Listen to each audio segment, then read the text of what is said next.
We now break away from regular network programming to bring you NBC Sports' fifth and final game coverage of the National League Championship. Olympic Stadium, Montreal, Canada, hit with a day-long rain yesterday that postponed the drama of the fifth and deciding game of the National League Championship. Fans, cameramen, and players patiently waited through a 3.5-hour delay before the game was called. The longest Major League regular season ever, with help from above, will be decided today.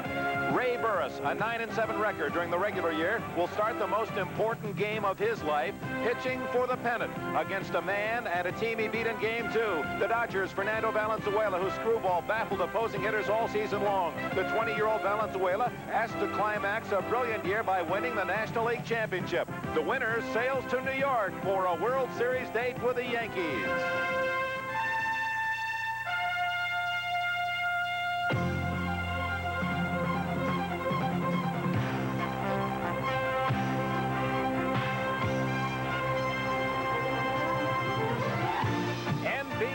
Sports presents the National League Championship Series. Today from Olympic Stadium, it's the Los Angeles Dodgers and the Montreal Expos.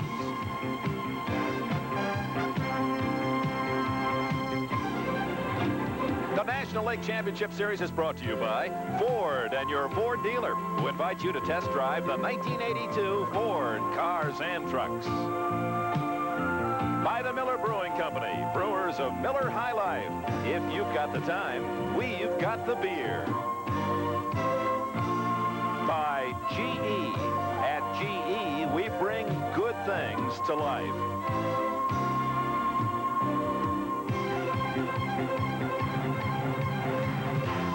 And by Hertz, the car rental company that's #1 for everyone.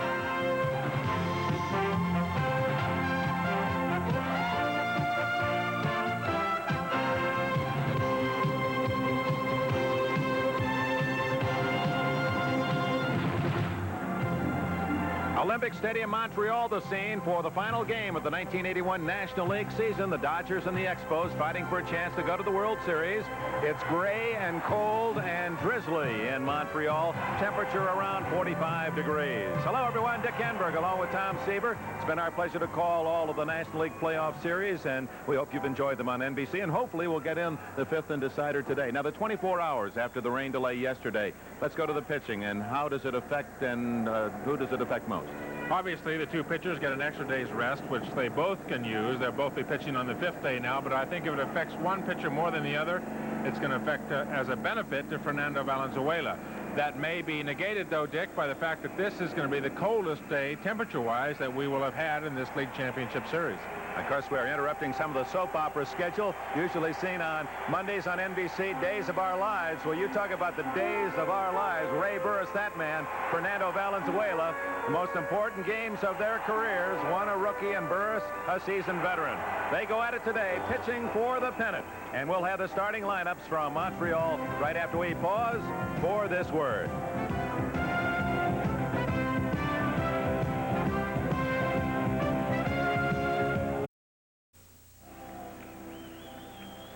Ready for Game 5, the decider for the 1981 pennant. Rain delay yesterday, and each player spent the time in his own special way, cards or reading or music. For Jay Johnstone of the Dodgers, he used that time for fun and impersonation. Leading off for the Los Angeles Dodgers. Playing second base, one of my favorite base stealers, Davy Lopes, little short guy with a mustache. Batting second, playing shortstop, we call him Lloyd, Herculoid, Billy Russell. Batting third, playing left field, Dr. Skull, man of my heart, gives me heartburn when he don't hit, keeps those pizzas coming, Dusty Baker. Hitting fourth, Mr. All-America, my favorite person, the boy next door, the girl you want your daughter to marry. What's his name? Garvey, Steve Garvey. Hitting fifth, that little short penguin, the guy that runs with the funny run, Ron Say. Batting sixth, playing in right field, Mojo, one of my counterparts, Rick Monday. Batting seventh, a hammer on our ball club, Pedro Guerrero. Hits the ball hard all over. Batting eighth, the boy with the cutest nose, A man after my own heart. His name ends in a vowel like mine. You know, the one with the crooked nose, Mike Scioscia. And batting ninth, the guy that we tried to get a Pillsbury Doughboy commercial for, but he couldn't laugh in English, Fernando Valenzuela, our man. And there, of course, managed by myself, Tom Lasorda. Thank you, and all sports fans of America. Enjoy the game when it starts.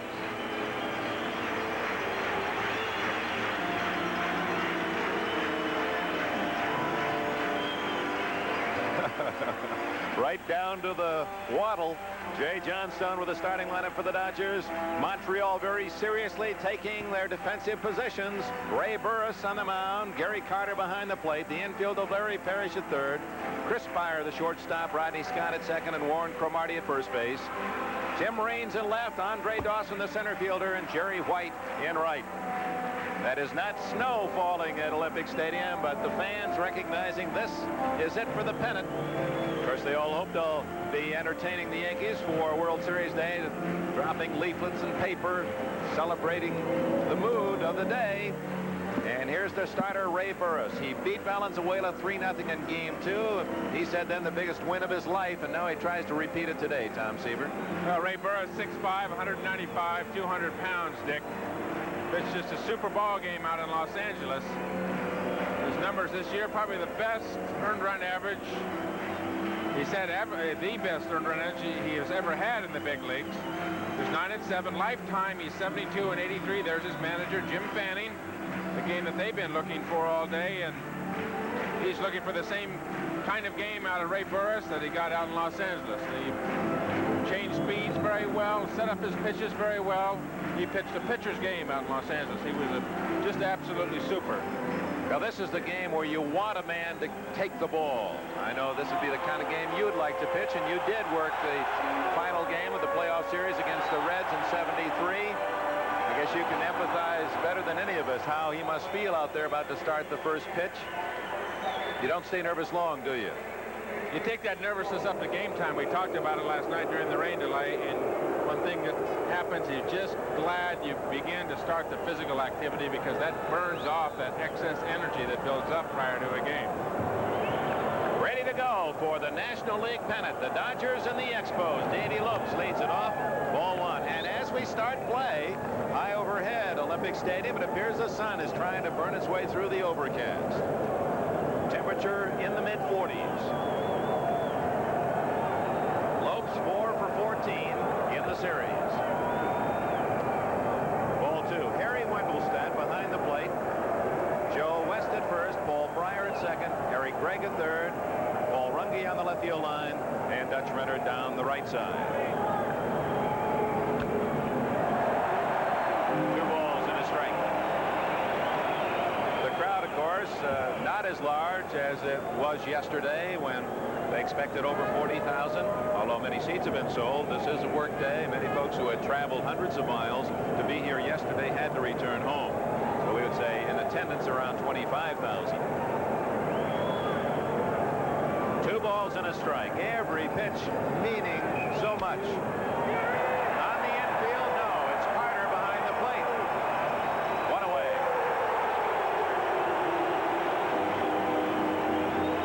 Nick, one thing that's certainly going to be a factor here in today's game is the condition now of the playing field. Raining all night last night, up and past into game time, and today, early this morning, raining, causing the delay. The infield, the artificial surface will be very, very quick. It'll be very quick in the outfield. That ball that hits that artificial surface in the gap definitely will go all the way through to the wall. I think the advantage between the two teams, if you look at both of them, the outfield speed that the Expos have is much better than the Dodger outfield speed. And any ball in the gap definitely is going to be an extra base hit. The Expos are going to have the club that will have the better chance of cutting the ball off in the alley because of that defensive outfield speed. Russell takes 1 and 1. Burris allowed only 5 singles in beating the Dodgers 3-0 last Wednesday night at Dodger Stadium. 2-1 the count. Russell 3 for 10 officially in the series.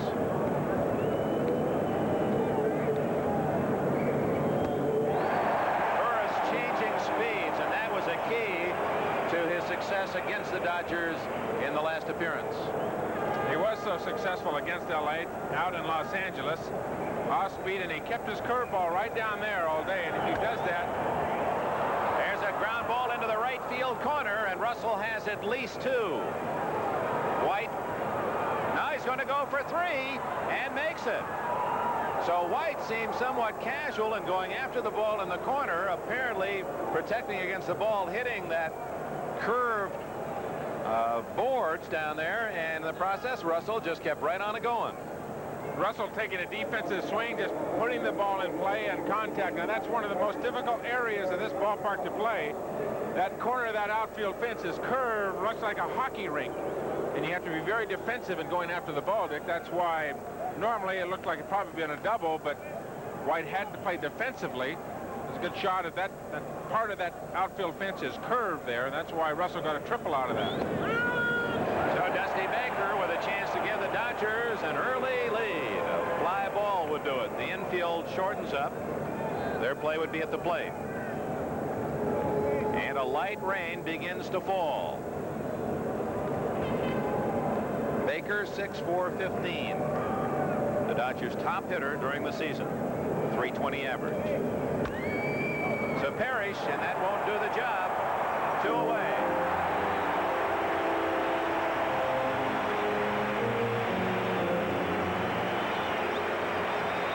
Burris's job in that situation, certainly try to keep the ball in the infield. Don't give up the fly ball in the outfield, a sinker down and in, and beat it right on the ground to Larry Parrish. Parrish has an exceptionally strong arm, very accurate. Burris so far has done his job. Brings up cleanup man Steve Garvey, and now it'll take a base hit or some added help for the Dodgers to get a run. They can't do it on and out. Garvey 6-for-17, including a home run that broke the 1-1 tie in Saturday's 4th game and sent the Dodgers on to victory.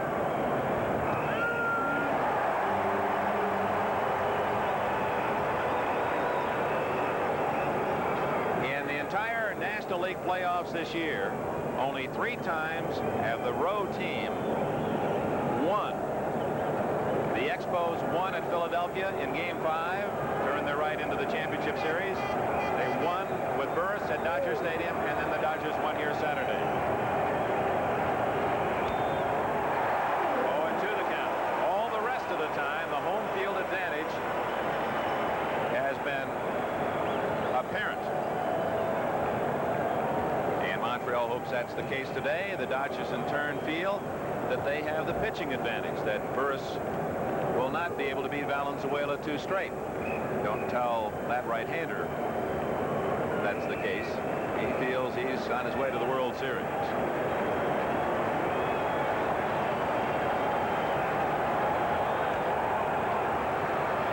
Nub foul. On the Montreal Expos message board down in the clubhouse, where all the information as to what time the buses would leave the stadium and the flights to New York and all the rest of the information. And then on the bottom written in chalk was, "Be there," or "Be on it."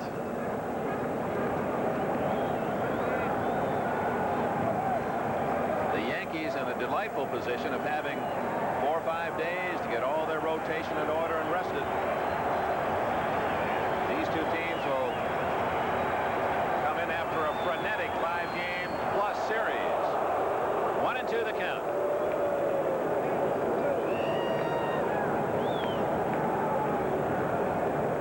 That was a great pitch there, Dick.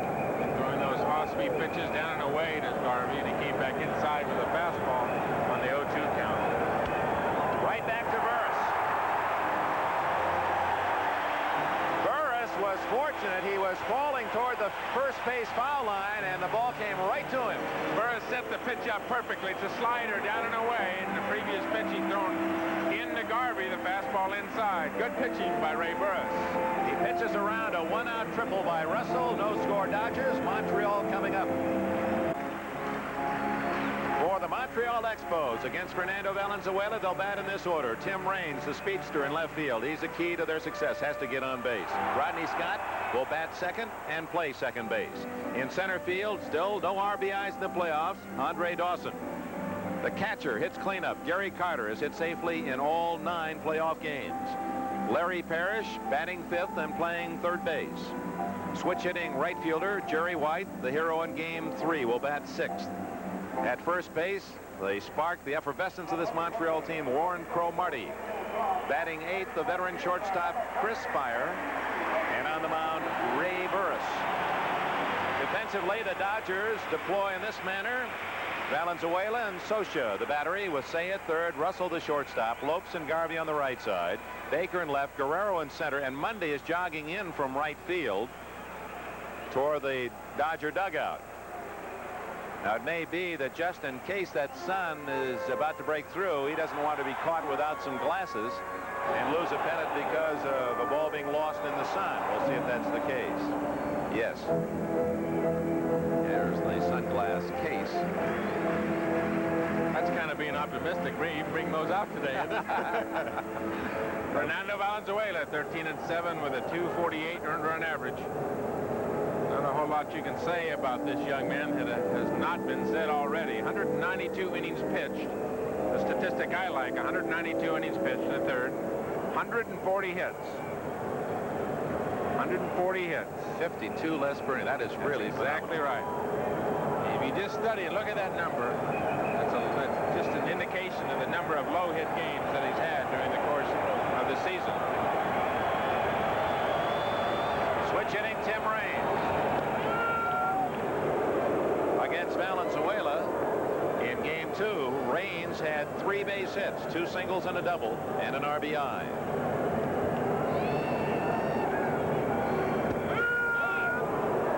Check that. The double came off relief, and as you saw the correct graphic, he was 2 for 3 against Valenzuela, and another hit off reliever Niedenfuhr.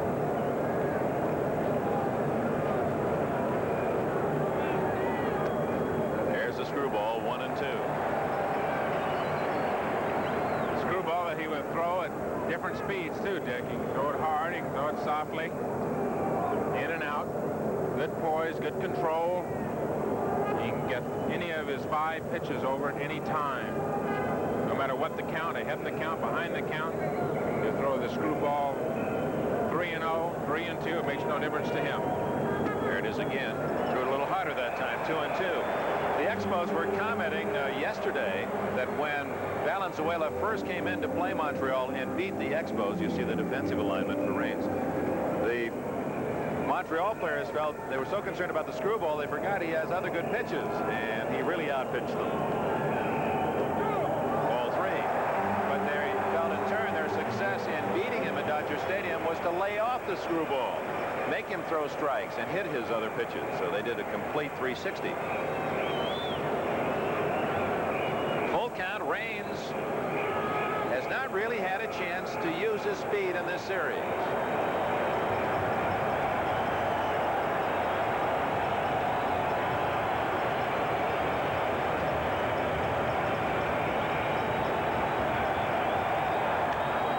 Hit the left center field. Baker can't get there. There goes Raines looking for a triple. No, he holds at second base.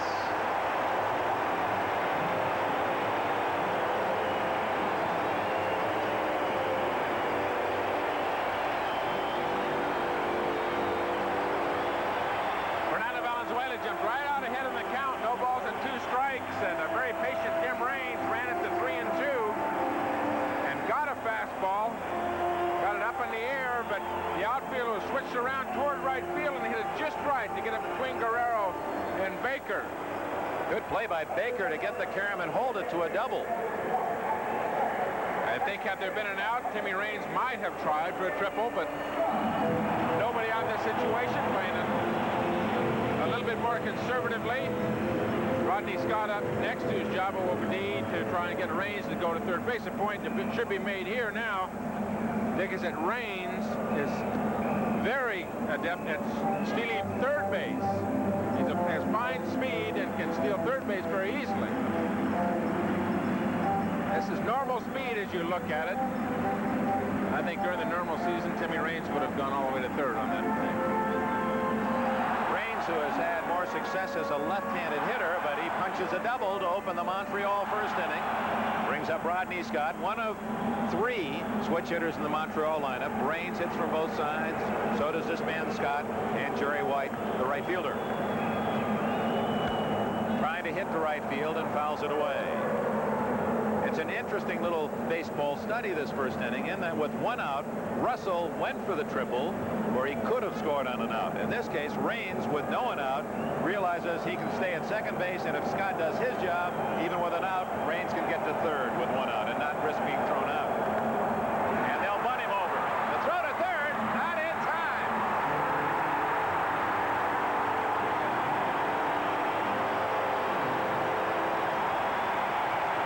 Here comes Lasorda. He doesn't agree with Eric Gregg.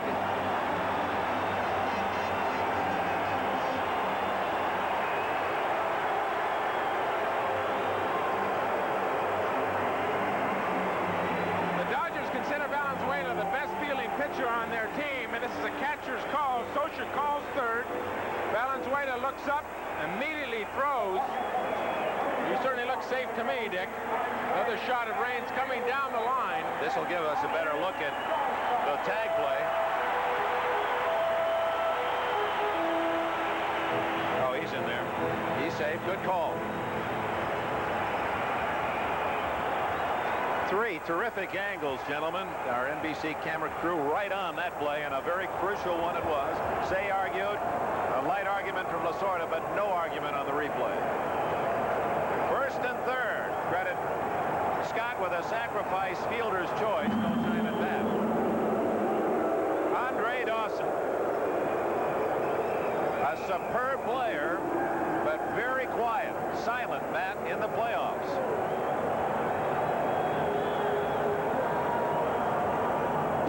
He was going to sacrifice. And now they got Scott hung up in between first and second. And they don't get him. Oh, my, the speed of the Expos.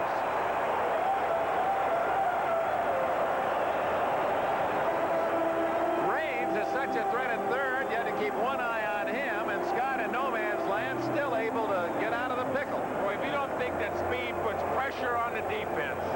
Socha came out from behind home plate. Had to look at both players, both Raines and Scott run extremely well. Scott got back close up. He knew he could get in there and came in head first. Joe West making the call at first base, and the Dodgers in the first inning get someone throwing. Pablo Castillo begins loosening up in the bullpen for Los Angeles. This is it. And both managers said they will use all their players, with just one exception for Montreal, and that's Gullickson, who started on Saturday, but he even might be available. And Lasorda would, of course, like to save Jerry Royce in case they go to the series tomorrow night. Royce would be the starter. At least that's the speculation. First and third, no one out to Dawson. Double play ball, and the Dodgers turn it as the run scores. 1-0 Montreal.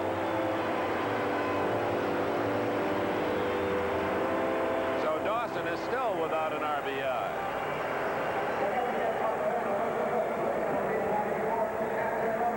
Amazing thing about this, Andre Dawson, the guy who was most potent in that lineup for the Expos, is in a situation with his speed to be able to pick up the double play and hits it right up the middle, makes an easy double play for Lopes to wrestle over to Garvey. So both teams with a chance to break it open early. The Dodgers failed to get a man in from third with 1 out. After Russell had tripled, Baker grounded out, and so did Garvey. And the Expos get a double and an extra base runner on the sacrifice fielder's choice, but Dawson hits into a 4-6-3 double play. So 2 out, no one aboard, 1-0 Montreal, first inning. Gary Carter, the catcher. But again, it points out the importance of getting Raines over to third base. Technically, it would have been third and 1 out. He still would have scored on that play. Carter hits it high in the air to center. Pedro Guerrero squeezes it for the final out. So Valenzuela, little trouble, but settles quickly. A run on a double, no one left. left. 1 inning complete. It's Montreal 1, Los Angeles nothing.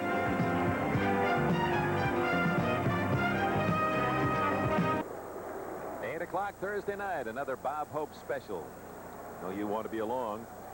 Celebrating the opening of the Gerald Ford Museum in Grand Rapids, Michigan. Bob Hope's All-Star Celebration here on NBC Thursday night.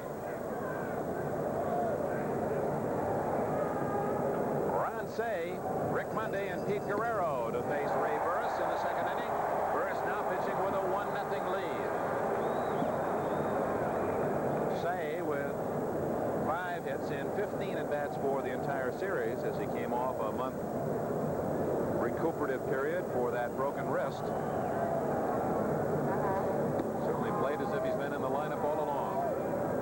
And the same can be said for Tim Raines, the left fielder of the Expos, both out for about a month with mild fractures.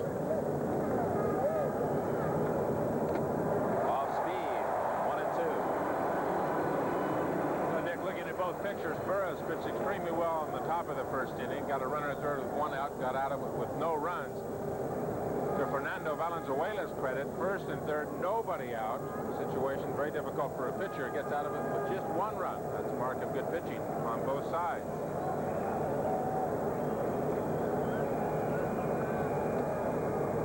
And of course, that's been the theme of the playoffs, both American and National League. Outstanding pitching. And no matter which team goes on to New York for the World Series, one would expect that outstanding pitching to continue. 2-2.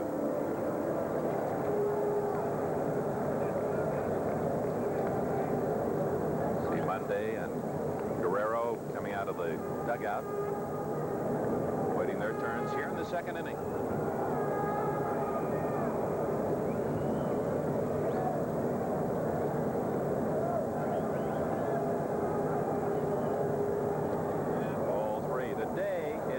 Better than the forecast, which had us all concerned. Rain, snow flurries, and they said that there might be winds up to 35 miles an hour. So we're fortunate that day has turned much better than that. Of course, it's not raining at the moment. Full count on Say.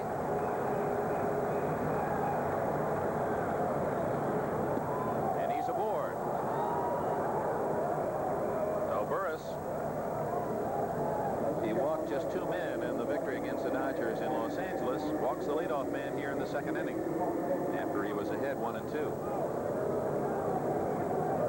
Gives you an indication of the type of game that Burris is going to try to pitch again today the way he did in Los Angeles, not giving in to hitters. It was a 3-2 count.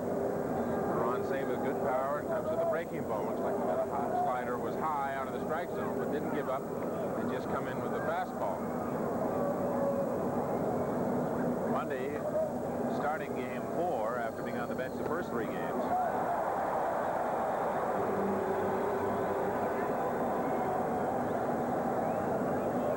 Veteran hit .315 during the course of the regular season. Outstanding year for him. Now 35 years of age, former member of the Oakland A's in their glory years of the early 70s. Billy Martin repeating that success and getting his team into the playoffs again this year. Again, took a little off the breaking ball, 0-2.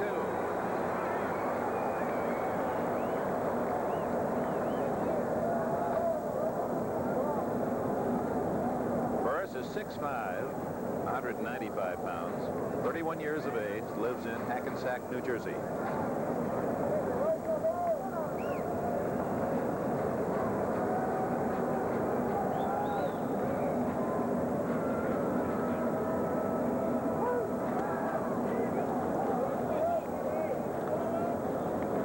The 195 pounds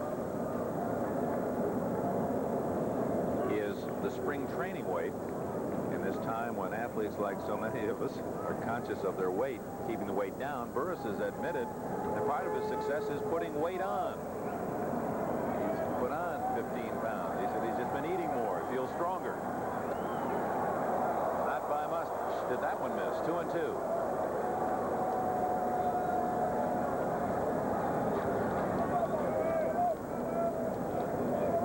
Montreal leading 1-0, but Burris has walked the leadoff man in the second inning, Ron Say, and the count now leveled off at 2-2 to Rick Monday.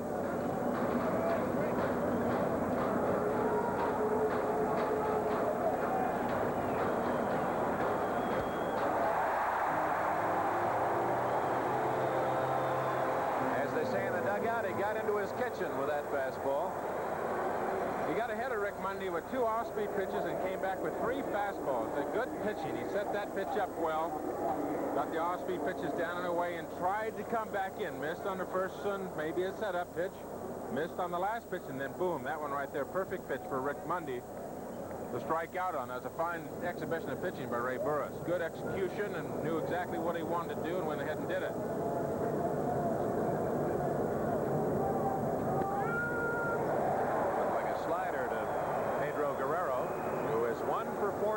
In the series, so he's had an off series against the Expos. The one hit was a home run.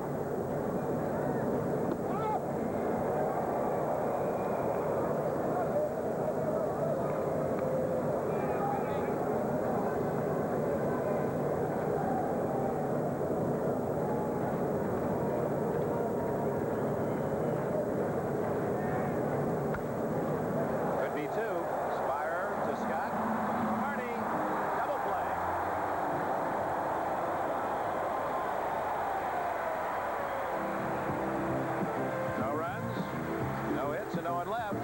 Again, after walking the leadoff man, shows some fancy pitching, and after 1.5, the Expos lead the Dodgers 1-0. Double play that ended the Dodgers' second. The Expos, who turned 88 double plays during the regular season, get a textbook double play here. Spire, perfect 2-hopper over to Scott. For Marty, and Burris is out of the inning. Now, what is that? Look at the line on the roof. Goes all the way up to the lights. Now, you follow the line, and you find the foul pole. The line was forced in demand by the fact that Dave Kingman hit a home run that hit up above the foul pole into that overhang. A tremendous Ruthian shot. Parrish hits it high enough, but certainly not far enough, as Garvey goes back and makes the catch. 1 away. Fernando Valenzuela, his manager's thoughts about the left-handers pitching in cold weather. Well, he's pitching a couple of pretty tough days in Montreal early in the year and also in Chicago. So I don't think that it's going to hurt him, the weather. I pitched here for 9 years, and I know what it's like. And if you stay loose, you can pitch in Fairbanks, Alaska on December the 4th. You have to keep your muscles loose. It's only when you tighten up that the weather really affects you. And I bet if we had time to continue that conversation, he probably pitched in Fairbanks, Alaska. He's pitching somewhere all season or on. You pitched in Fairbanks, not in December. Jerry White falls behind the count 0-2.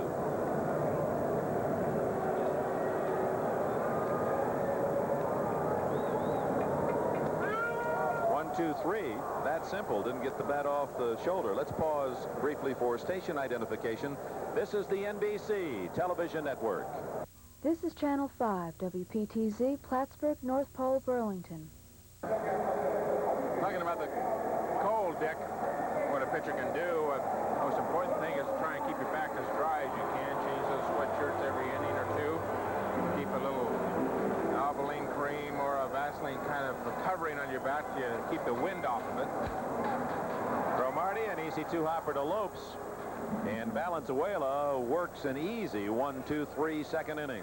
We've completed 2 at Olympic Stadium in Montreal, Canada. The winner can hang the National League gonfalon and go on to the World Series. And it's the Expos ahead early, 1-0.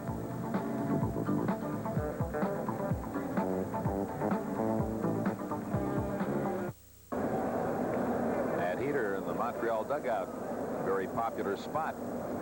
Athletes using all the possible devices to keep themselves warm. There are overhead heating units also in those dugouts.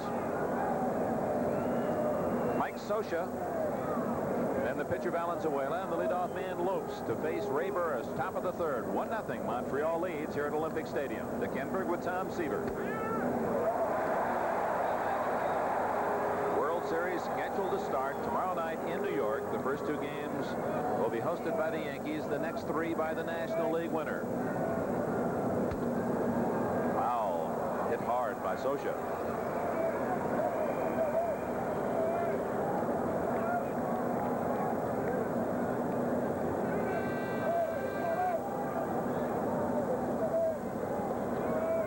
Valenzuela next, and he swings the bat well.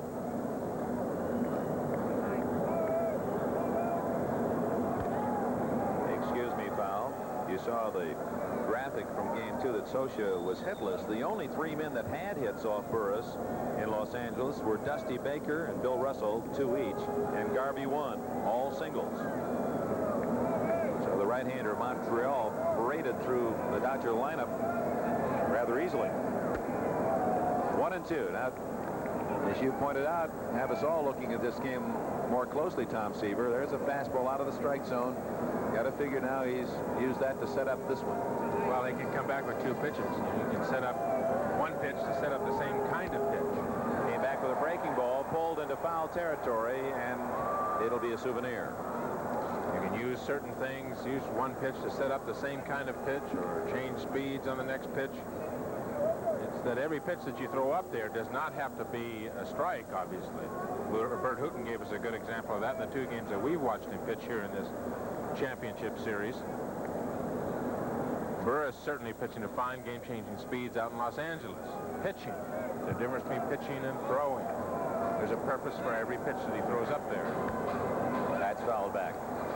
And again, if you have control of your pitches, you can do that sort of thing. And it goes back to laying the foundation of the art of pitching, and that is you must have control, and you don't have to be a big man or a large youngster to do that. You can learn how to find the spots. Now, the basic foundation never changes. That's exactly right. You get that foundation throwing strikes and throwing low strikes, getting that control. That's the big point. High in the air to right. Hit pretty well, but Jerry White has room. In front of the 375 sign. 1 away. Manager Jim Fanning of the Montreal Expos. His thoughts on his pitcher today.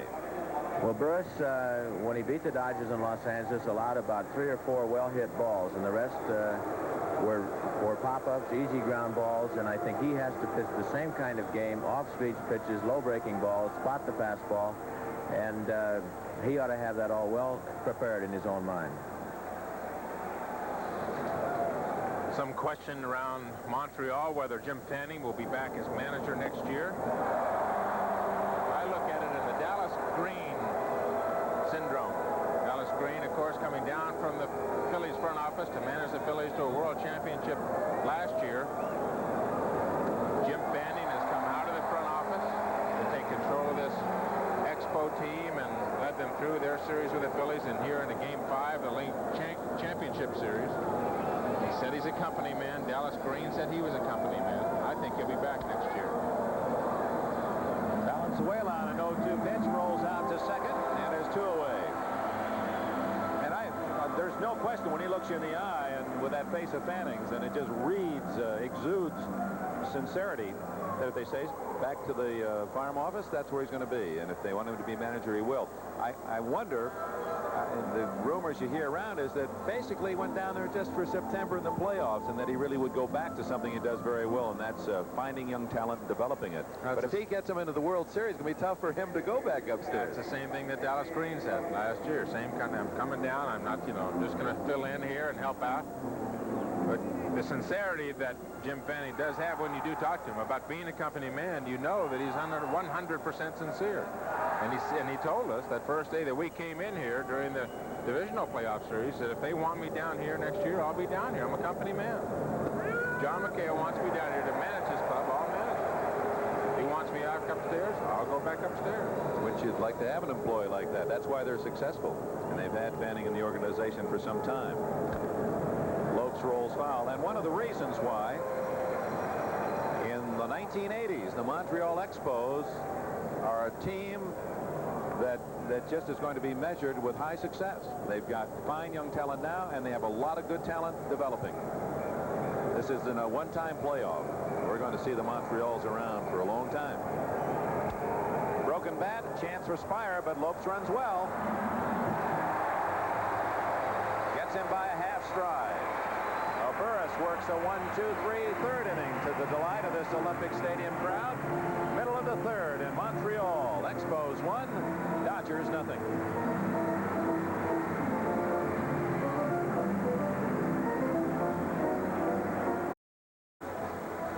Well, it's baseball on this mid-October afternoon for the National League pennant, but Olympic Stadium certainly reminds us of the grandeur of the 76 games, and that we should congratulate our friends in Calgary as they have been honored as the host of the 1988 Winter Games. Congratulations to all the good people in Calgary.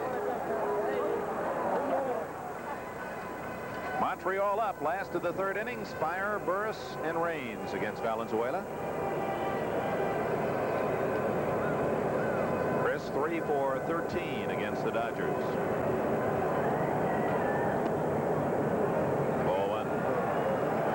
Well, the story broke today that George Bamberger has accepted the New York Mets managerial position. Bamberger, who guided the pitching staff of the Orioles and went to Milwaukee as the manager, had heart problems, open heart surgery, but has recovered and apparently back in the ranks of the skippers in the National League. We wish him the very best. Fine teacher, and especially when it comes to handling a pitching staff.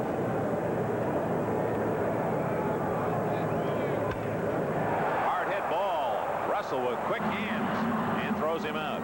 That ball was eating him up. Next Sunday, we invite you to start things with NFL 81. Brian Gumble, highlight scores, late-breaking news. Outstanding piece of journalistic work yesterday on the story that broke out of the Oakland Raider camp. And then an NFL doubleheader, a big doubleheader day for NBC. Denver, Buffalo, New England, Washington, Baltimore, and Cleveland, Cincinnati, New Orleans. Merlin Olsen and I will be down at Texas Stadium for the Dolphins and the Cowboys. Seattle Jets, Kansas City, Oakland, San Diego, Chicago. Boy, that's a great lineup of games. Ray Burris loops one to Garvey. Now Burris swinging away, not able to clear the head of the Dodger first baseman. 2 out in the third inning. Both pitchers breezing along. Valenzuela only 5 pitches last inning, 4 pitches so far this inning. 5 outs and 9 pitches. That's not 5 pitches last inning. That's only 2 over the all-time record. I got that figured out. You got did you ever have a 3-pitch inning? Oh, sure. The best kind. Isn't there a basic rule that after the first 2 men swing at the first pitch and make an out that you at least take 1 pitch? Well, you got to dare the guy. Throw it right down the middle. Hope he hits it right at somebody. I imagine you do when a guy comes up in that spot. You look at it and say, here it comes. Raines. Foul ball. Raines double and scored the only run of the game as the leadoff man in the first inning. Driving it in the gap left center field between Baker and Guerrero. Baker came over from left to play the carom. Raines then moved on to third base in a sacrifice and scored when Dawson hit into a double play. You know, the condition of the infield may have been another reason why he didn't go to third, too, Dick. A little bit wet. That infield doesn't really dry out because it doesn't get any direct sun because of the overhang here at Olympic Stadium. No outs, a little wet infield. You know, that could have kept him there at second base. Well, if you're playing the name game in light of the weather, Raines, I guess, should score first. It's been dominating our lives the last couple of days. But on the other side, it is Monday, and the Dodgers have him in right field. You promised me you weren't going to say that. I've never promised you anything. 1-2.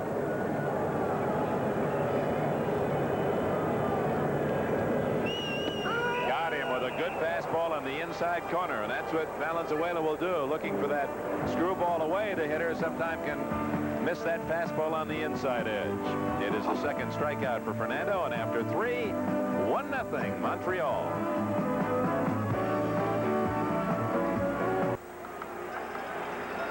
Olympic Stadium, 404 straightaway center field, 325 down the lines, and 375 in the alleys. But as we've mentioned before, although those dimensions don't seem to create a large environment, the ballpark is bigger than those numbers. The ball does not carry as well here as in other parts. Burris starts off Russell, who tripled his first time up with a slow curveball.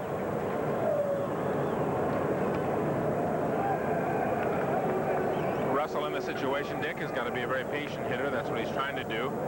Leading off and coming up behind him, Baker and Garvey and Say. And another base hit for Russell. Raines trapping the ball and keep it in front of him. So Russell, who had 2 singles and 3 at-bats against Burris the first game, is 2 for 2 today. He got a hanging curveball up in the strike zone, and Tommy hawked it out there to left field. Timmy Raines almost had a shot at it. He's lucky with this wet AstroTurf out there to keep that ball in front of him. He does a good job, at least, not playing that ball off to the side. If he's not going to be able to catch it, it's going to hit off of him and keep the ball in front of him and keep Russell at first base. Yeah, he played that into a pretty difficult short hop. But with his speed, though, he's got a pretty good shot at catching that ball. Doesn't really know how hard it was hit. Here's Baker. He grounded to third his first at bat. And that was a big out for Burris because Russell had tripled, and with 1 out, Baker trying to drive him in. Couldn't get it by Parrish, the third baseman. And then Garvey rolled out to the mound, and the Dodger chance went down the drain. Certainly you got to feel that your 3, 4, 5 hitters are the big guns on your team, obviously.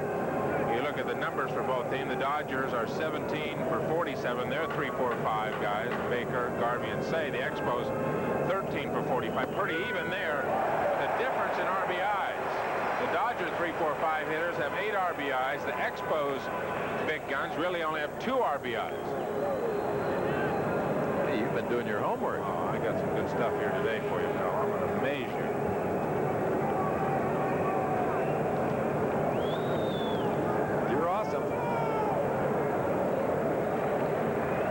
Your name was Andy instead of Tom. I never liked that terrific anyway, but awesome Andy would really read well. See how Baker's hands come forward? Baker kind of committing to the pitch. It had been a strike. His hands would not have been in good position to hit that ball. He carried the hands forward. And Carter, meanwhile, made a good shot and a good play and getting in front of the ball. Chance at a double play, and now can only get 1. Couldn't quite grip the ball to go to second base, and that was Carter's design all along. He wanted to get the ball to shortstop Spirer and turn a double play. Couldn't quite find the handle and has to settle for the 1 out. Serves as a sacrifice for the Dodgers. Carter, considered one of the best defensive, if not the best defensive catcher in baseball. Boy, he thought he had a shot at second base. It looks like he just couldn't get the handle on the ball. He double pumped. Looking back at Baker, of course, they had the collision at home plate the other day. 2 good hard-nosed players. Garvey up. He rolled back to the mound his first time up. Russell in scoring position. Out of play. And it appears Garvey's going to have to go get a bat with a new handle in it.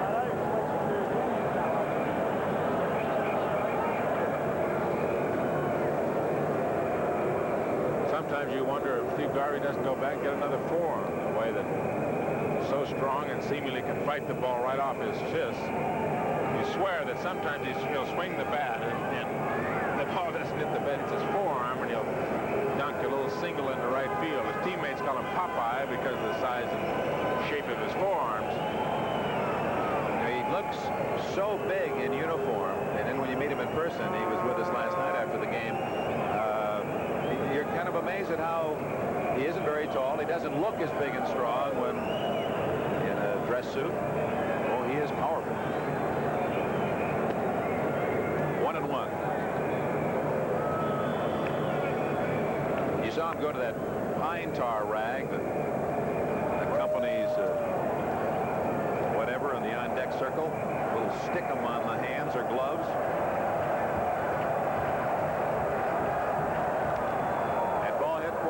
field. Raines has a beat on it. Russell tagging.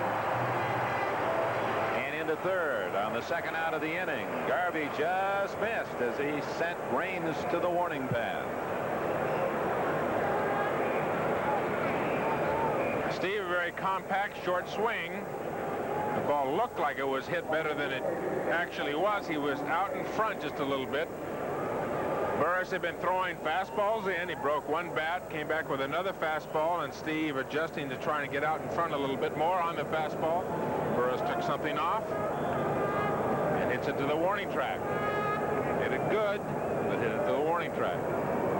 The old saying in baseball, the art is to take a round ball and hit it with a round bat squarely, and they're talking about such a fine point, that sweet spot. Cromartie have a play? Yes, he does, and Burris pitches out of trouble again.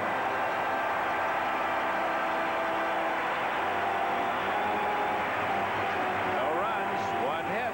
The Dodgers leave another man at third. We go to the home half of the fourth inning. Expos 1, Dodgers nothing. That's a week from Saturday on NBC Sports World. Johnny Bumpus. It's good to be here in Montreal. Johnny Bumpus saw him in the Olympic trials, an outstanding talent. He'll be fighting Willie Rodriguez for the USBA Junior Welterweight Championship. A week from Saturday, October 31st, you'll also see athletes test their skills of tricky wins of the Sierra Nevadas, the National Hang Gliding Championships. NBC Sports World. Would not pay me enough money to do a hang glide. 1 ball, 1 strike. Rodney Scott to be followed by Andre Dawson and Gary Carter. Valenzuela's allowed only 1 hit. First man he faced Tim Raines, and Raines doubled and scored the game's only run.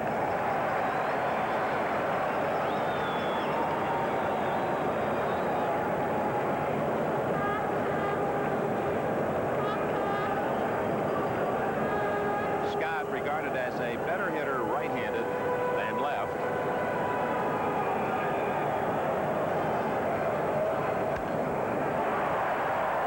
Fielder Guerrero playing him just right.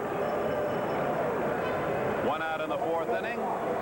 Winner goes to the World Series tomorrow. Both managers commented on what they'd like to be doing tonight. I'm hopefully anticipating that we will drive to the airport tonight with a police escort and go to New York City. That plane of ours, the KO-2, will be taken off immediately following the ball game. And all I can do is just hope and pray that it heads for the Big Apple. Andre Dawson grounded into a double play, and on that ground ball, the game's only run scored in the first inning.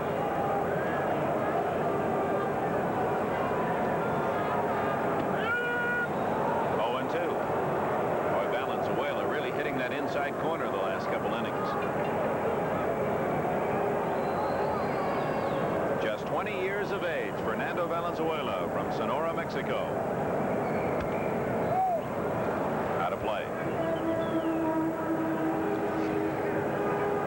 These Expos, who have a lot of right-handed hitting power, Dick, in their lineup against left-handers during the regular season. They won 11, lost 12, and they get in this postseason play, and they've only beaten 4 left-handers in a row. Twice. He went around. There's Joe West.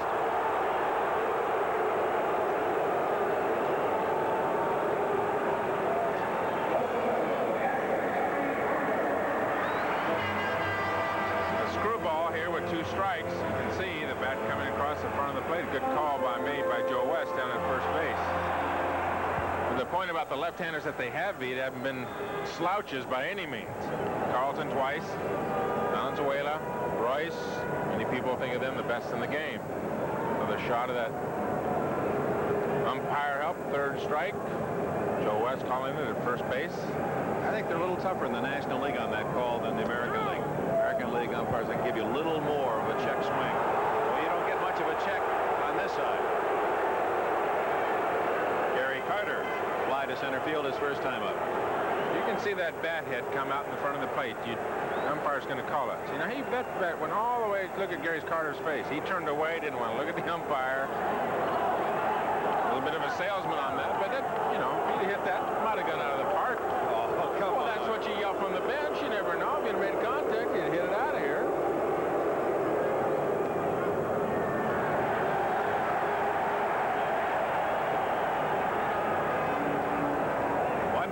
Strike. Valenzuela, who led the National League and the Major Leagues in strikeouts, one ahead of Carlton, Soto, Ryan, Gullickson, and the Expos was fifth in the National League. 1-2. Valenzuela, who won his first 8 games. This was the sensation of baseball, and certainly part of this unusual baseball year, 1981. Became a sellout, standing room only draw throughout the National League. Led the league in shutouts. There's a screwball, and Carter showing good patience as the second hit for the Expos. It's 10 consecutive playoff games in which Carter has a base hit. A good example there of the high screwball. Gary Carter got his body out front, but one of the keys in hitting is keeping your hands back. You can see the ball hit right in the hole between Say and Russell. Carter was out in front of that pitch with his body, but kept his hands back. That's why he can hit it solidly. 2-out single by Carter brings up Larry Parrish. He popped to first. His first trip against Valenzuela.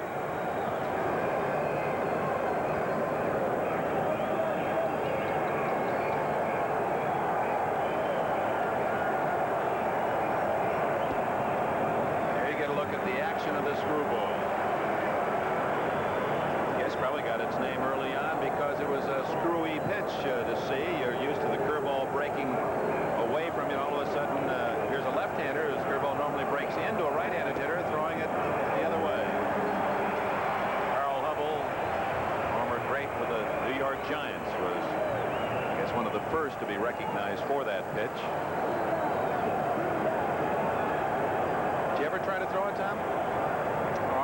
Tried to throw. It hurts my arm to throw. I think you have to have a special build or just a special ability. It's a very difficult pitch on the arm if you don't have the build and the muscle structure to be able to withstand the pressure. He fooled Parrish with a screwgee. 2 balls and no strikes gives you the kind of idea, the confidence that Valenzuela will have in that pitch. And you can see not only the ball in good location, but off-speed Parrish is way out in front. Foul back, and it's 2-2.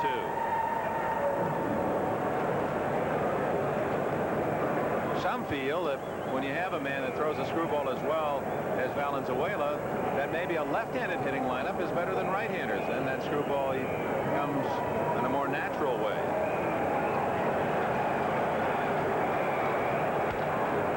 Hit hard at Say, and he'll go the short way for the force.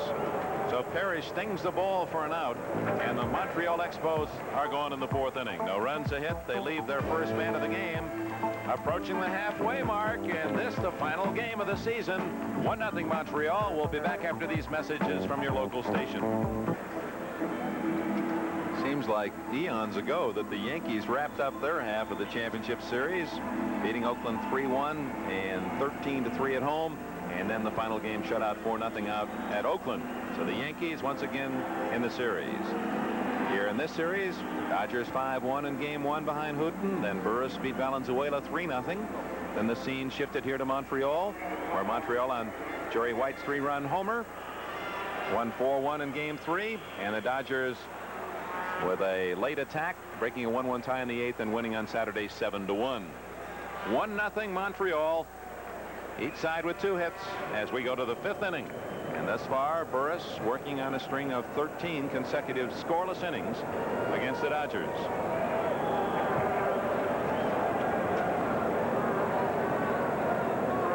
Burris motioning for Tim Raines, the left fielder, to play more into left center field against Monday.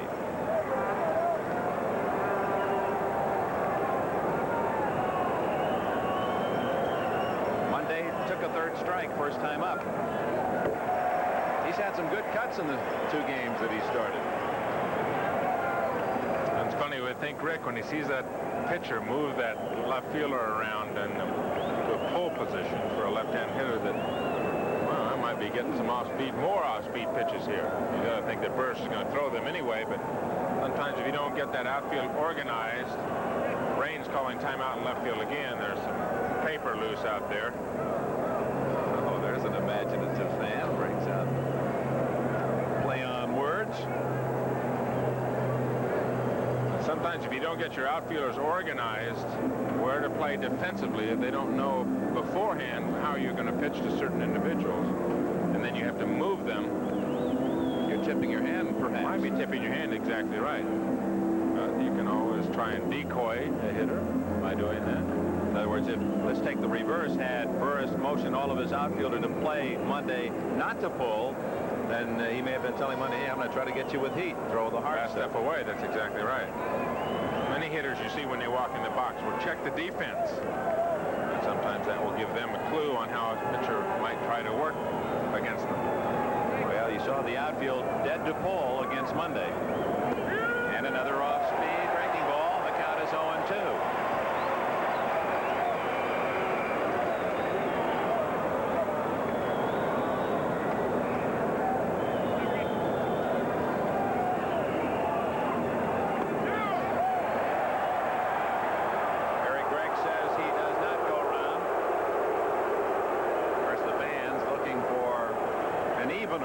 After Dawson was called out. Pressure on these men today as well. No one wants to leave the season with memories of missing a call or an athlete making a mistake that could cost the team the pennant. That ball hit very well to right field down the line in the corner, and it is a foul ball. Monday flirting with a home run that would tie the game. He struck out last time on almost the identical pitch, fastball up and in, and he's playing traffic cop right now. He wants that ball on the left side of that screen. Carlton Fisk syndrome.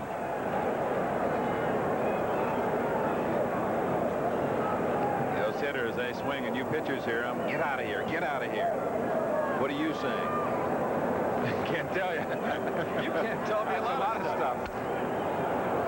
Monday settles for a single to center. And the leadoff man on for the Dodgers.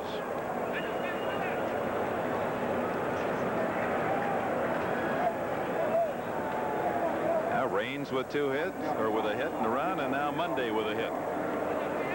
After the fastball that was just foul for a home run, Burris came back with a breaking ball. The infield was overplaying Monday to pull. The ball not hit well, but seeing eyes right through the middle of the infield. Guerrero hit into a double play his last trip.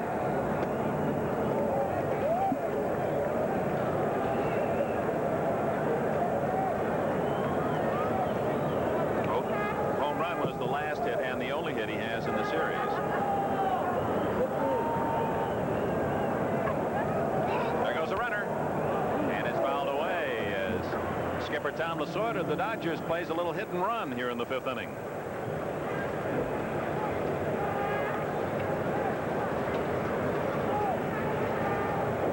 Crowd again tough to judge, not having done that many games in Olympic Stadium, but they expected over 40, and we would guess 25-30 range, maybe more. On this Monday, it'll be announced as a larger crowd, and that most of the seats were sold. A lot of folks just couldn't take advantage on this Monday afternoon. Fouled away. Interesting strategy by Lasorda. First the hit and run, then trying to bunt that runner along, play for a tying run here in the 5th inning. Well, Guerrero last time up grounded in the double play is not swinging the bat well, as you said. Only 1 hit throughout this league championship series, and Lasorda would like to get his runner at first base, Rick Monday, down in the scoring position at second. Give Socha a chance to drive in a run. Pedro not swinging the bat well.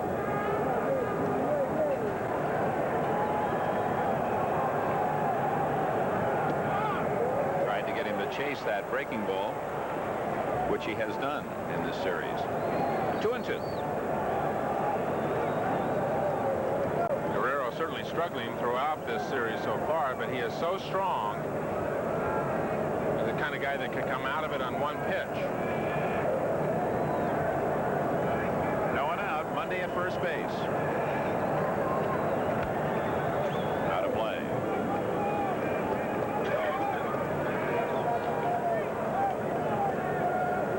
Will it be the first International World Series?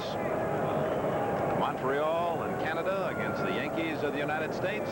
Or will it be another in the long line of great series between the Yankees and the Dodgers, who have met 10 times in World Series play?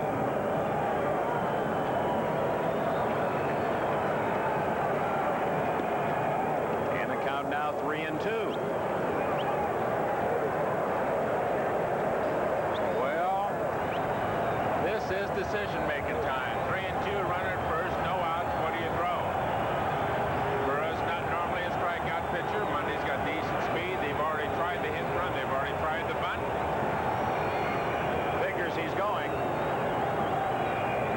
And Burris just a little token toss.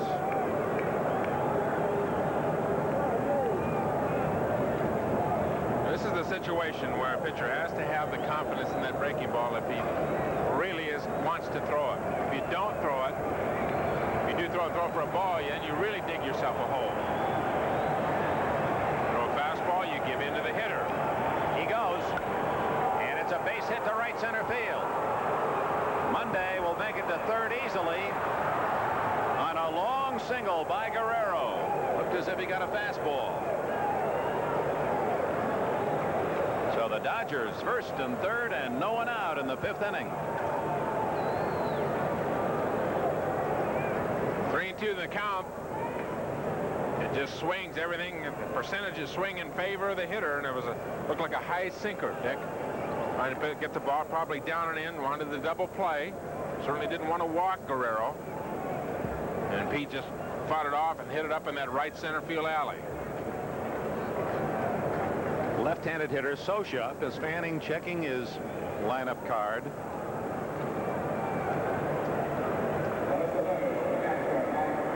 And checking the sky, still gray overhead.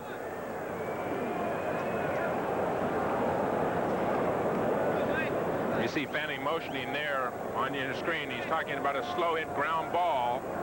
If you can't get the double play to Larry Parrish, go ahead and go home. Cut the runoff. Sosha hit a long fly ball to right his last time up.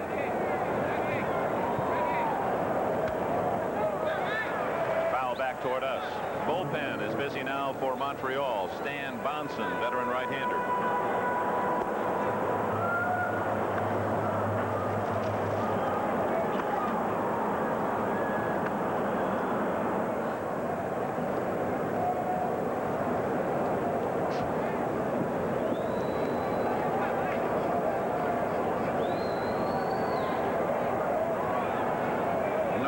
First and third for the Dodgers. Shot to second base for the out. Oh, my. Sosha hit a bullet, but right at Rodney Scott.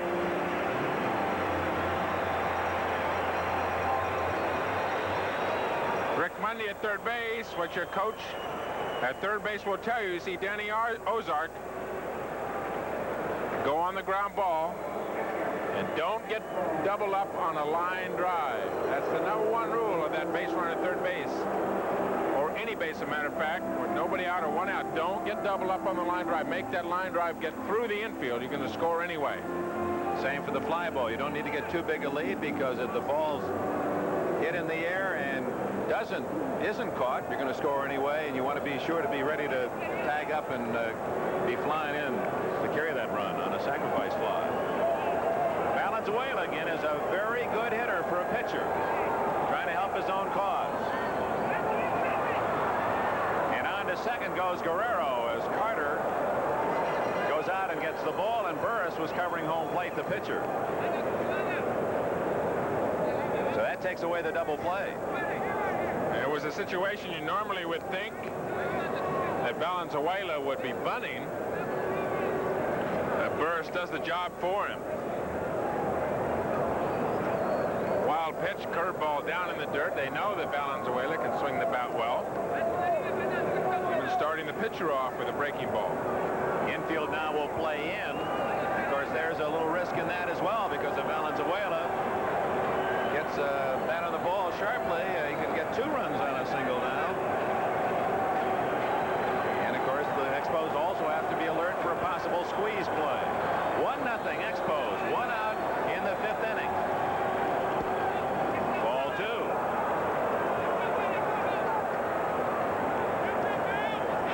Monday at third, the tying run, the go-ahead run, Guerrero at second. Valenzuela at the plate, hit .250 this year in the regular season, had 2 game-winning hits.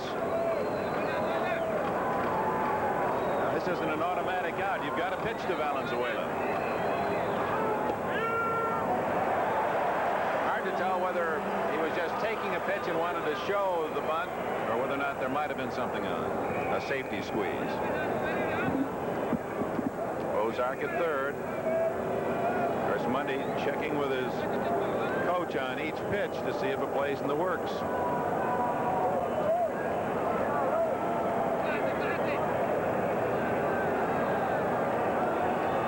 Two and one.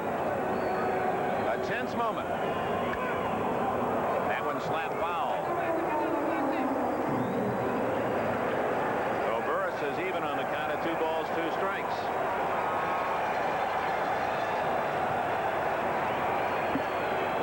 To sit still in that dugout. Now, Burris certainly needs the ground ball or the strikeout. He'll take either one. Of course, what Tommy Lasorda would like would be a base hit first. If he can't get that, he'd like to get the fly ball to the outfield, enough for a sacrifice fly to drive Monday home. Sands trying to help Burris out. Broken bat. And the run will score. So Valenzuela gets the job done as he ties it up with a ground ball to second. Monday coming in. The wild pitch now figures in the inning, as that might have been a double play opportunity. Wasn't hit very hard. That might have been a chance. Fastball on the inside part of the plate. Valenzuela broke his bat. Valenzuela does not seem to run well, Dick, and that definitely could have been a double play. Even as far as Rodney Scott came over to make the play on that ball, they would have had a chance of the double play. So Valenzuela, who had 7 RBIs during the course of the year, has a very big one today. And the Dodgers have finally scored off Ray Burris after being shut out 3-0 in the first game and through 4 innings today. And still have the go-ahead run in scoring position, Guerrero, with Dave Lopes the leadoff man up. He's 0 for 2 today.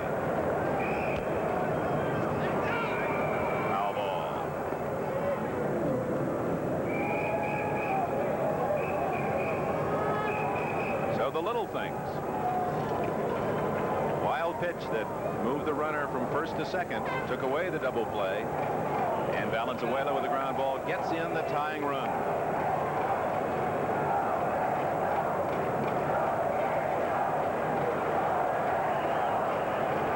Go, Ray, go, they chant.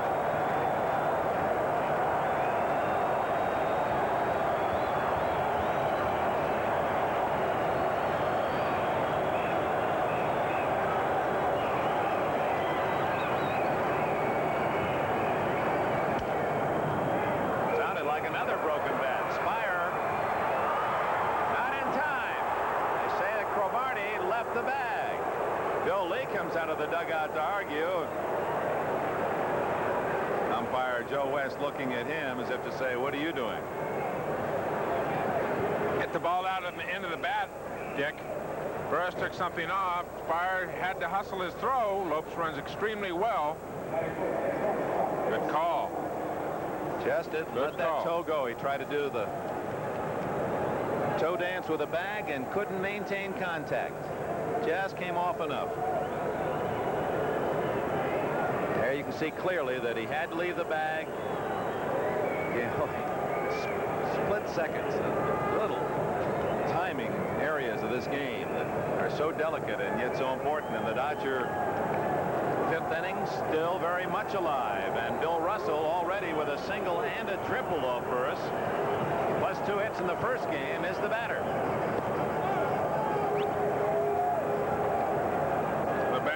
by Spire, of course. Having to rush a little bit with Davy Lopes, the runner, with good speed going down, and the factor of the weather, the cold weather. Cold fingertips. You don't get a real good feeling on the ball. Look who's warming up now in the Montreal bullpen. Steve Rogers, the ace of the Expos staff. We're in the 5th inning. Rogers, who won on Friday night.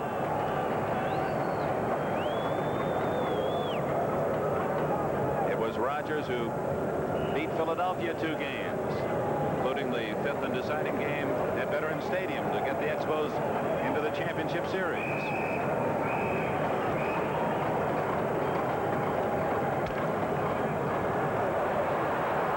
Spire to play, and he gets him.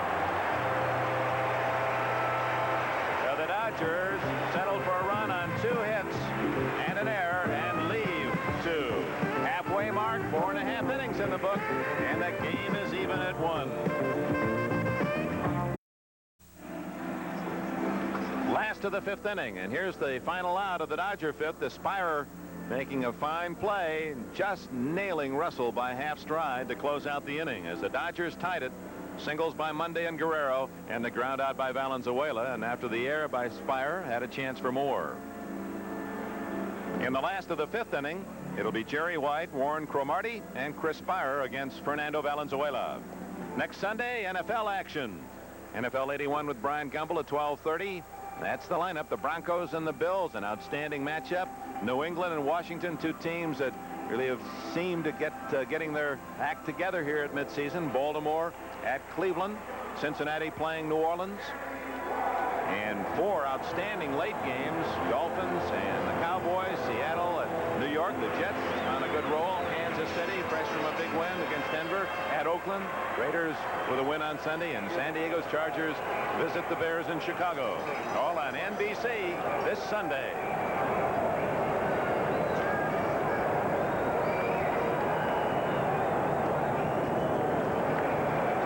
Jerry White took a 3rd strike his first time up. In fact, he took 3 straight strikes without a swing.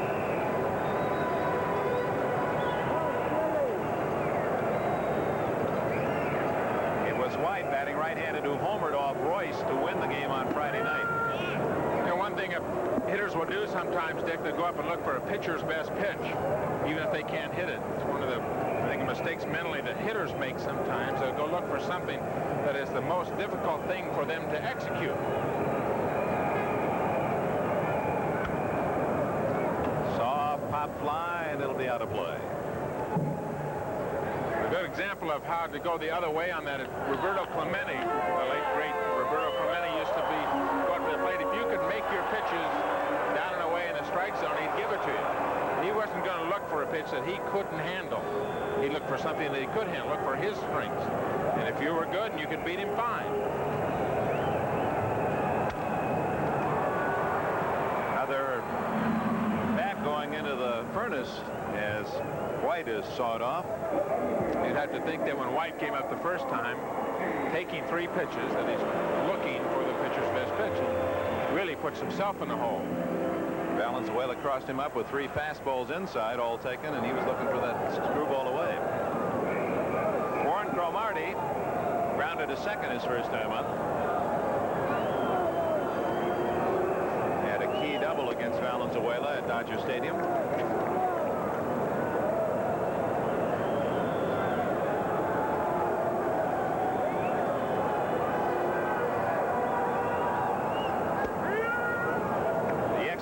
Developed an outstanding outfield in the last 4 or 5 years. In fact, in 1976, the Denver Bears had an outfield of Cromartie, Ellis Valentine, and Andre Dawson. Valentine traded to the Mets at midseason this year for Jeff Reardon. Only 2 hits allowed by Valenzuela.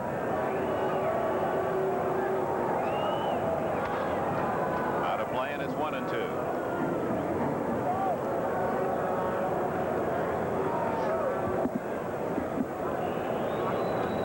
Valenzuela, who has an unusual habit of looking to the skies, closing the eyes, and then picking up the target in the middle of his windup. Foul tip and out of the glove of Socia. Cromartie still alive. 1 out in the last of the 5th inning. In case you joined us late, Tim Raines led off the Montreal first inning with a double to left center, sacrificed to third, and scored on a double play. The Dodgers tied it in this, the 5th inning. Singles by Mundy and Guerrero, and Valenzuela's ground ball out. Cromartie waving at the breaking ball. 4 strikeouts for Valenzuela. Good example of the pitches that Valenzuela does have. Not only the outstanding curveball, good slider, good screwball, good control, good fastball, straight changeup. That's a slider down and away. And of course, Cromartie pulling off the pitch, really giving up the whole outside half of the plate. Seems like it's gotten colder, Dick, too. Temperature, though, is 46 degrees currently. The wind blowing around. One thing about this stadium, in the on-deck circle, Ray Burris with a full coat on. Olympic Stadium here enclosed, so some of that air and the breeze will have a tendency to stay out. Will not be as severe inside the stadium as it is outside. We pause briefly for station identification. This is the NBC television network. This is Channel 5, WPTZ, Plattsburgh, North Pole, Burlington. From Olympic Stadium, Montreal, Dick Enberg with Tom Seaver.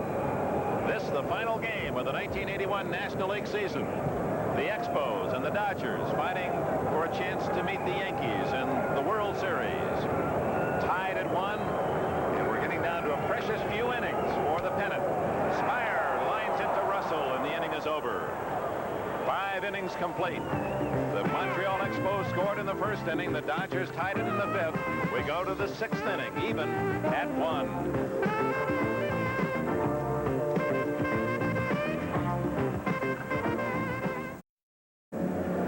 Montreal's Olympic Stadium. Dick Enberg and Tom Seaver, and regardless of who wins today, it felt like a winner having been associated with you the last couple of weeks. It has been a pleasure indeed, and working with a real pro, I've learned quite a bit, and I appreciate everything. I really do. All right, Thomas.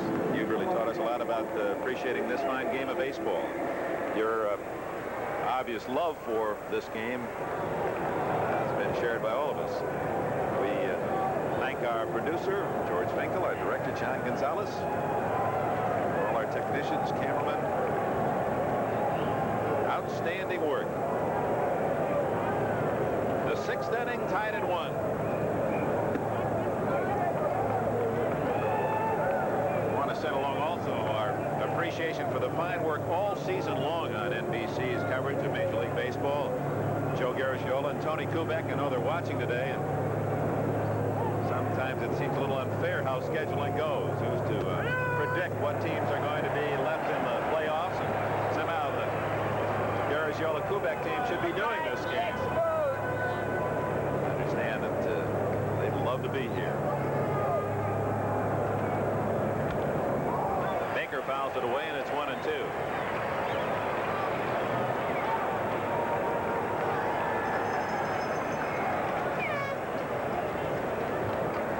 NBC, of course, does not have the World Series this year, but will have it next year.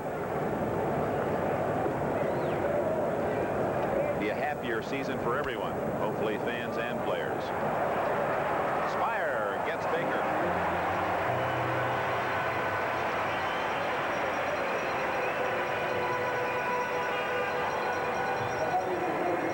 One of the benefits of playing on the AstroTurf is that the defense in the interior defense can play deeper. They'll get to more balls because that ball will scoot across that artificial surface. Chris Spire, a very solid player at shortstop. May not have the range that some of the players in this game have, but he has a fine arm and a very steady guy out there at his position. Very important position indeed. Carvey fouls it away. Temperature dropping. You were right. It is cooler and going lower. There was a prediction we could have some snow flurries late this afternoon or evening in Montreal. A 1-1 tie. Each pitch now, so very important.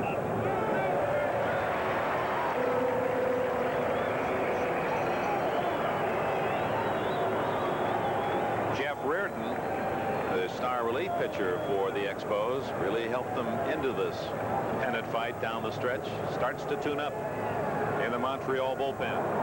Reardon, who has had some arm problems.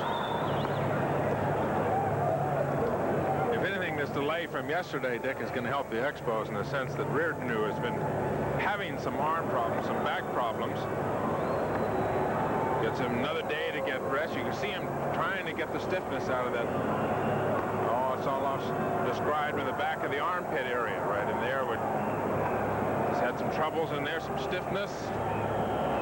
The extra day here, going to give him another chance. I think Galen Cisco, the pitching coach, feels that Reardon's got one shot. He got one game and then hopefully a day off, and he has been the big man in that bullpen for him. There's a nice pitcher's pitch right there. My kind of pitch. I like that. You can see how he set it up now. 2-2. One hop to Scott. And there's 2 away.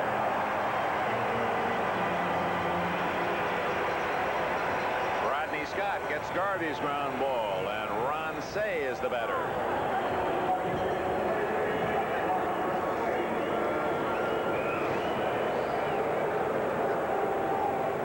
Say, who was the toughest of Dodgers on Montreal pitching this year, 7 games, 5 home runs. I asked him about that, Dick. He said, just happened to hit me. The Expos happened to hit me when I was hot. Both hot spells that I really had during the year, we just happened to be playing the Expos. Ball 1. Hit a home run one game and then hitting a home run the other game. There's Woody Fryman joining Jeff Reardon down there. That's one thing as a pitcher will do as he schedules a pitch during the regular season. Watch the team that he's going to pitch against in the next week or 2. See who's hot, who's not hot. High fly ball to center. Dawson there. Burris comes back to get the Dodgers in order in the 6th inning. Last of the 6th inning for the Expos. It'll be Burris, leadoff hitter Raines, and Scott tied at 1.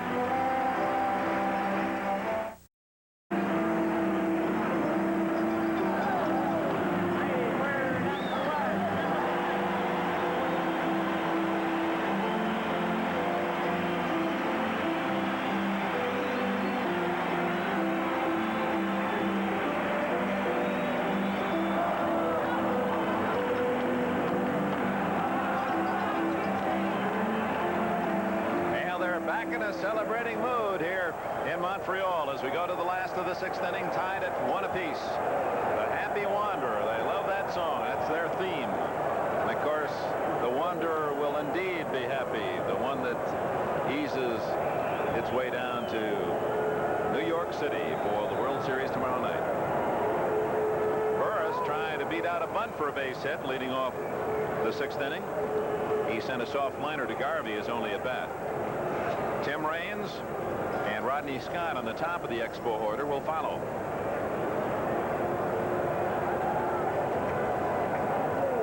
Valenzuela allowing only 2 hits, a double to Raines, who scored in the 1st, and a single in the 4th inning by Carter. And that is his 5th strikeout.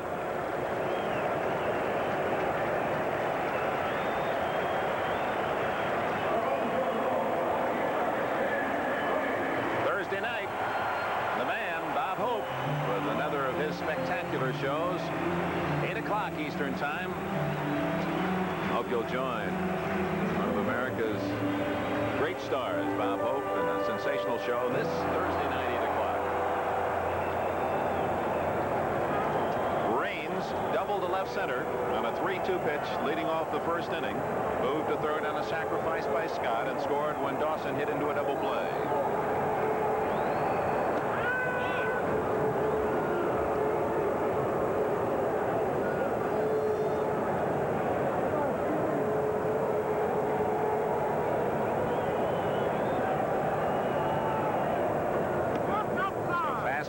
Inside, then the screwball outside, 1-1.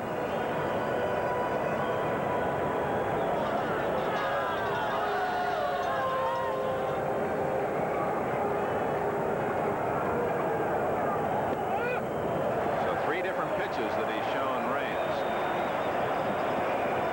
2-1.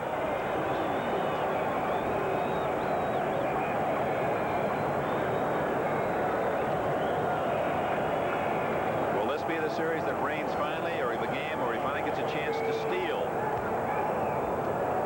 Out in front of that one, 2-2. 71 stolen bases for Raines in the regular season, shortened season, all-time record for a major league rookie.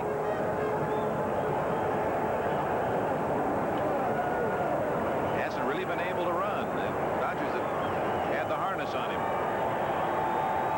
holding him back. It remains 2-2.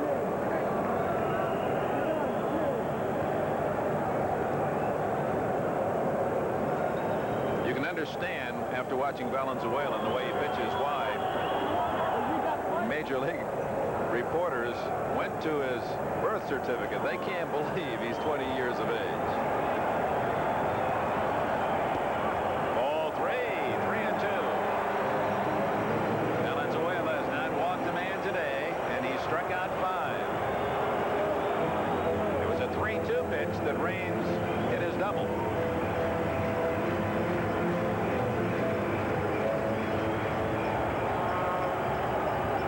Raines will get a fastball here, Tom? I would think he'd probably get a fastball, Dick. The two men that will probably be 1-2 or 2-1 in the Rookie of the Year voting.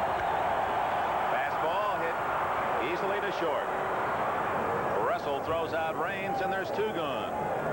That's an interesting matchup, wasn't it? He got the fastball first time. A fastball, he drove it into the left center alley on a 3-2 pitch for a double. This time, Valenzuela comes to the inside part of the plate.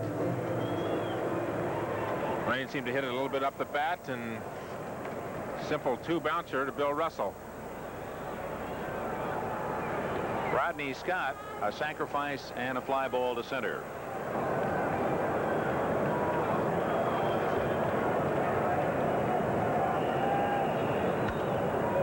High pop fly. Second baseman Lopes and the right fielder Monday.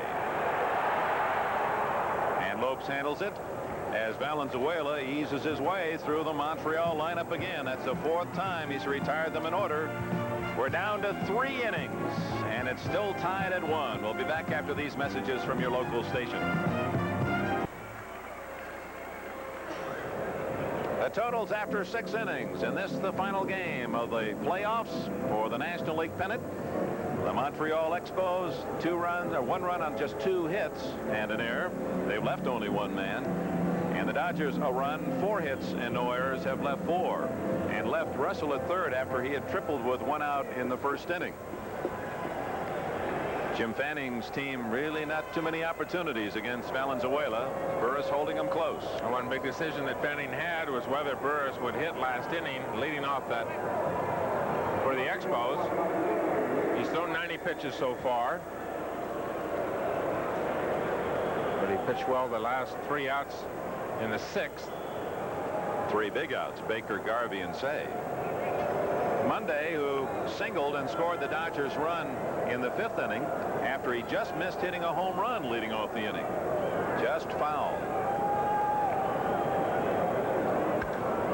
High fly to center. Dawson there. Andre puts it away. 1 out here in the 7th inning.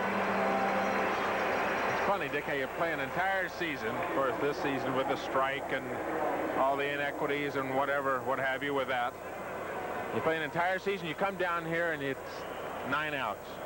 You got to win in 9 outs. Both teams tied, 1-1, 9 outs aside. Every game, every pitch so important, and the managers go through that speech every year in spring training. Every game, every situation. And now all the lessons of the year, all the missed opportunities, as well as all those glorious moments where a man's come through in a pressure situation. And who will be the star today? Pedro Guerrero hits that one deep to left center field. Dawson makes the play.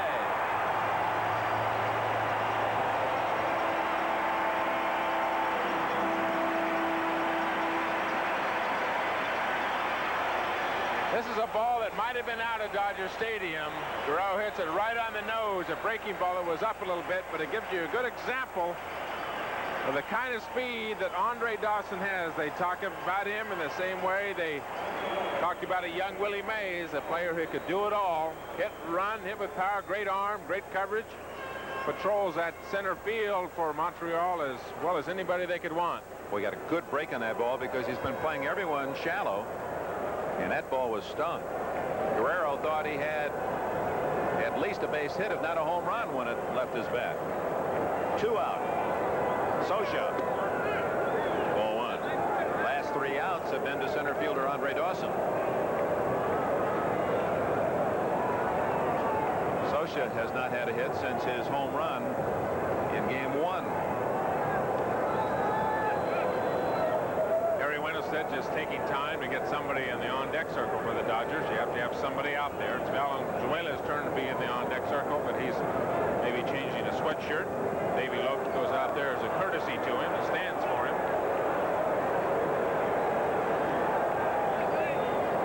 Fernando trying to stay warm as long as he can before he comes out there. You would think under these situations you wouldn't need to have Lopes out there. Dawson got a chance to make it 4 in a row. He does. And it'll be Andre Dawson who leads off the bottom of the 7th inning for Montreal. Stretch half of the 7th. They're up to sing in Montreal, and they're looking to cheer in the home half of the 7th.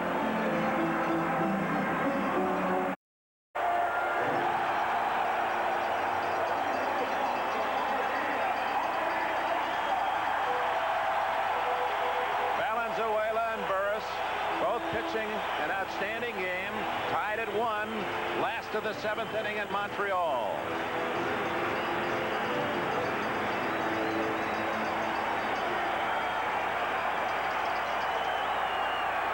Valenzuela against Andre Dawson, who is 0 for 2 today. No RBIs against Philadelphia and none against Los Angeles in the playoffs.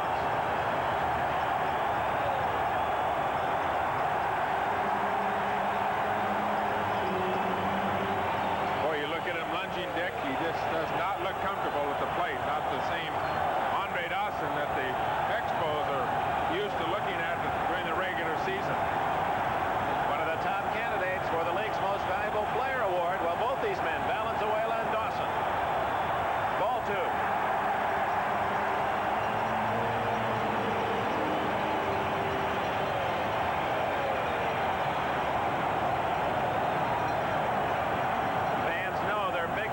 Here in the 7th inning.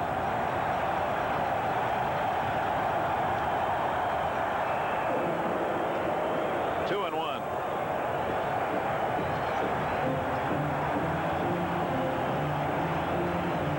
When the hitter gets out ahead of the count, Vic, as you well know, it can sit on one pitch. It can't get the bat head out front. He's doing something wrong, especially a hitter of the caliber of Andre Dawson.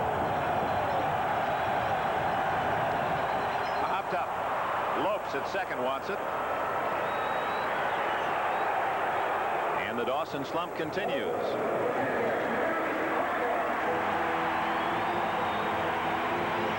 He simply has been struggling all through the Philly series and all through the series here against the Dodgers. He just seems to be swinging the bat, trying to swing with his hands from his armpit, and never gets the bat head out front.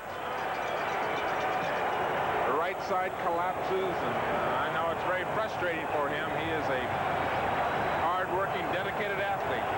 It's amazing that Montreal, here in the 7th inning, tied, and with a shot at the World Series, has been able to do it this well without the contribution of Dawson. And one of the reasons is that Gary Carter has had some big hits in the series, and of course the real big reason, Montreal's superb pitching in these last 10 games. Carter, one of the 2 hits off Valenzuela. 1 and 1. Now Dawson got the count to 2-0. Certainly Gary Carter would like to get it to 2-1 at least, where he's got a chance to sit on a pitch. There it is, 2-1.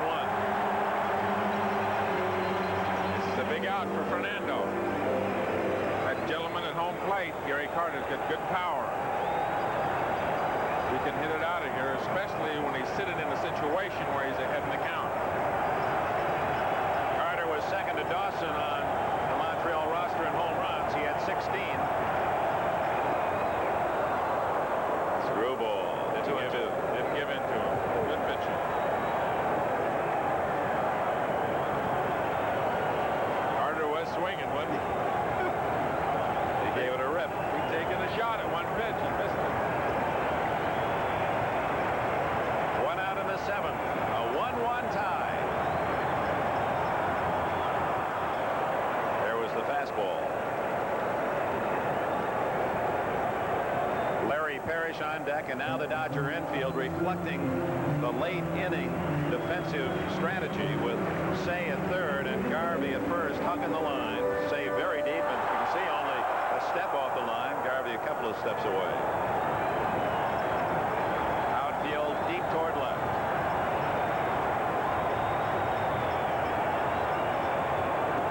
Screwball, and Valenzuela strikes out Carter. 6th strikeout for Fernando.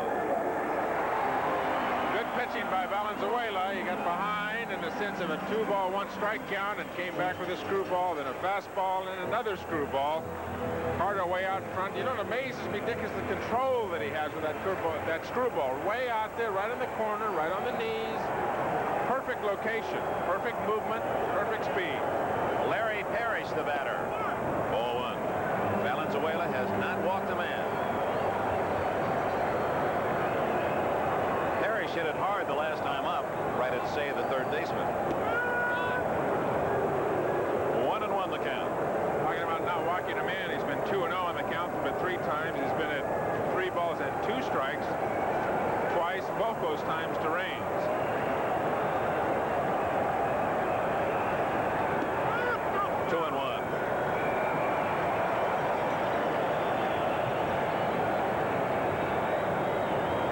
Valenzuela is going to lead off the 8th inning for the Dodgers.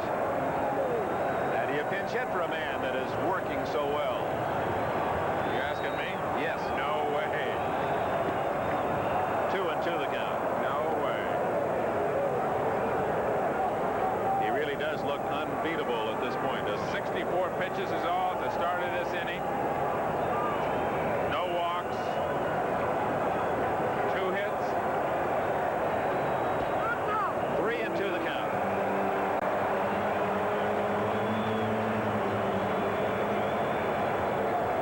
Only the 3rd time an Expo hitter has had a full count. Raines did double to start the game for Montreal on a 3-2 pitch. Hit to left, base hit. Going to be in play at second. Not in time. Parrish doubles with 2 out in the 7th inning.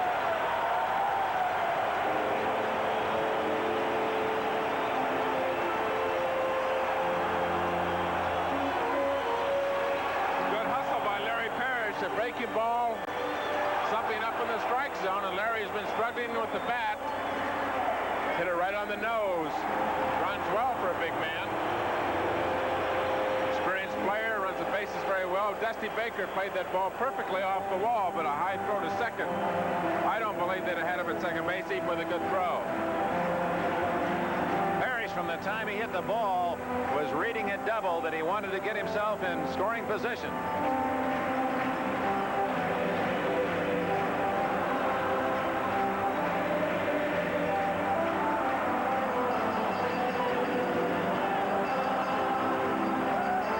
Jerry White is the batter against Valenzuela. White has struck out and grounded out. Dave Stewart still warmed up in the Dodger pen. He's been throwing periodically. Davey Lopes called Socia out to the mound. We'll conference and see what they're going to get organized, how they're going to do it, where they're going to pitch somebody, if they're going to pitch to somebody, how they're going to play the defense. First base is open. Lasorda went out briefly to talk to Valenzuela, perhaps asking him, did he want to walk White and take his chances on Cromartie? And apparently Valenzuela said he wants to pitch to White.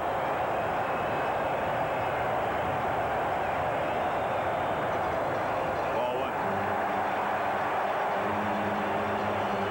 White, the star of Game 3, when in the late innings he hit a 3-run homer to break a 1-1 tie. Similar situation, bottom of the 7th.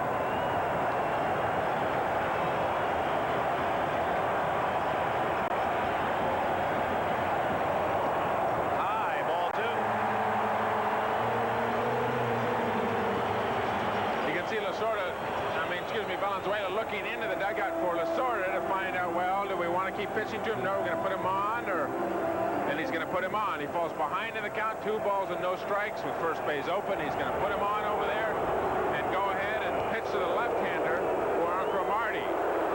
Cromartie grounded out to second and struck out the last time up. But in making this decision, you are walking a man who hit .218 on the year as a reserve to pitch to the man who had the best batting average of any Expo, .304. But it is left-hander against left-hander.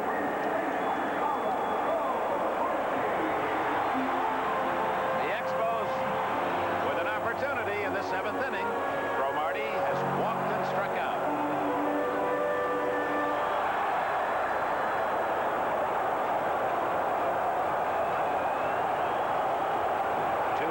Two out. Pops him up. Here comes Sosha. He has a play. And Valenzuela pitches out of it. So Fernando Valenzuela, just a little stumble, but no fall. The Expos a hit and leave 2 innings to go, tied at 1.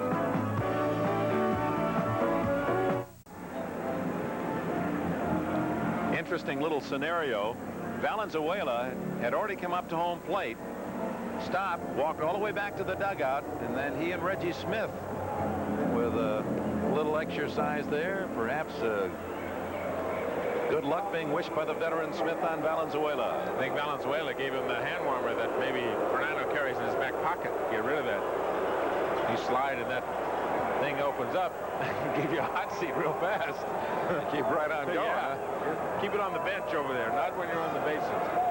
Valenzuela, and then the top of the order, Lopes and Russell. Fernando not only has pitched a brilliant 3-hitter, he knocked in the only run for the Dodgers with a ground out. Hits that one to right field, and Jerry White there. The Dodgers hitting the ball in the air. That's 5 consecutive putouts in the Montreal outfield. 4 in a row by Dawson before that fly ball. This telecast is presented by authority of Major League Baseball, intended solely for the private non-commercial use of our audience. Any publication, reproduction, retransmission, or other use of the pictures, descriptions, and accounts of this game without the express written consent of Major League Baseball is prohibited. Woody Fryman, the left-hander. Jeff Reardon, the right-hander. And from now on, one would expect whatever team is in the field, that team's bullpen will be busy. You want to have a pitcher ready almost on an instant notice. 8th inning, 1-1 tie. Lopes fouled out, grounded out, and safe on an error.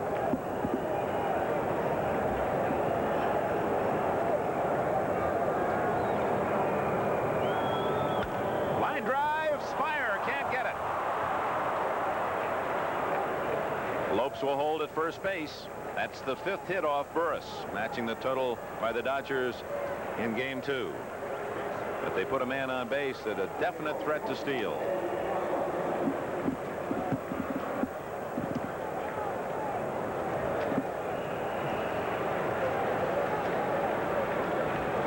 Lopes against Burris in Dodger Stadium did not get on base. He was 0 for 3. Not only is Lopes a threat to steal here, Dick, certainly, but Bill Russell a good hit and run man. The Dodgers have a couple of ways they could go if they want to. They can try the straight steal. They can try the hit and run. The thing I doubt they would do, they wouldn't bunt in this situation, not with 1 out already. possibility. Dusty Baker and Steve Garvey follow Russell.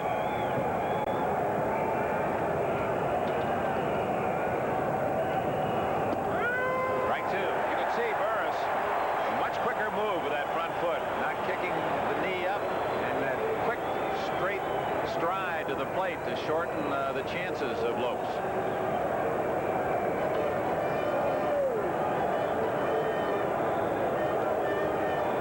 In front, 0-2.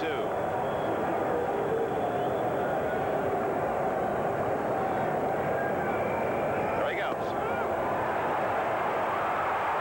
And Lopes steals it. Well, it shows you how quick he is. Carter's throw was just a little up, and that was enough for Lopes to squeak in safely. It looked like Carter took a little extra step, maybe to get his hand on the ball coming out from behind home plate.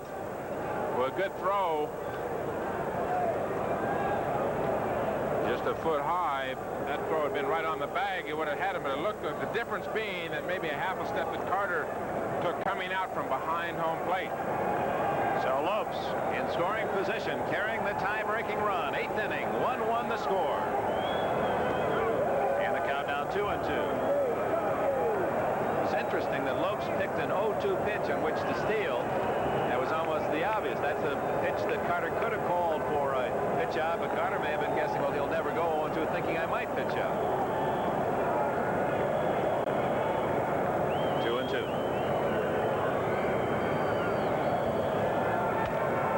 Hit sharply. Spire back. They got Lopes in a rundown. But no one covering second. There's the out, and that first is Russell. A big play by Spire and Lopes. A most unfortunate base running error.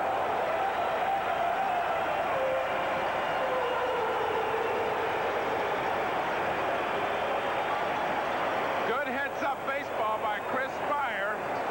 Whether he would have had a shot at first base on Bill Russell, we'll never really know. And bad base running by Davey Lopes. He just got caught out there in no man's land. That ball, he's got to make sure that ball gets by Chris Spire there. Of course, in a game of this magnitude, he wants to be aggressive. And a good execution of the rundown by Scott and Parrish. Nobody at second base, but Scott waited long enough before he gave the ball to Parrish to be able to tag Lopes. So now 2 out and Russell at first base. And the Dodgers can't break the tie in a single. Baker, a tough out. He's 0 for 3. 3 straight ground balls. Cues that one to Cromartie. Lots of English on it. And the out is made at first. So it comes down to the final game of the year. One of the outstanding base runners in all of the game. Caught up in a mistake made by first-year men, and it remains tied at 1.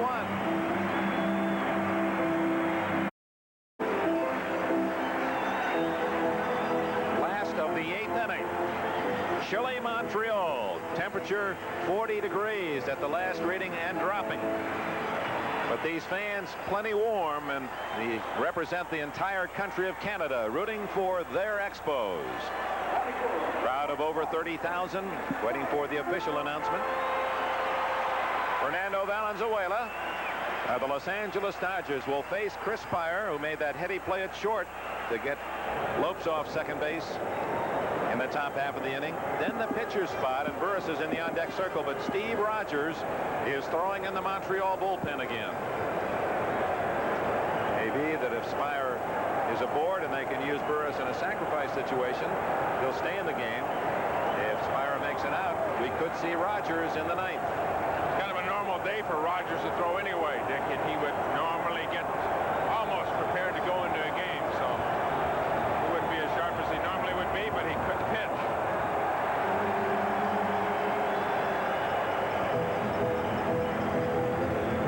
Valenzuela allowing just 3 hits in 3 different innings. His last inning was his toughest.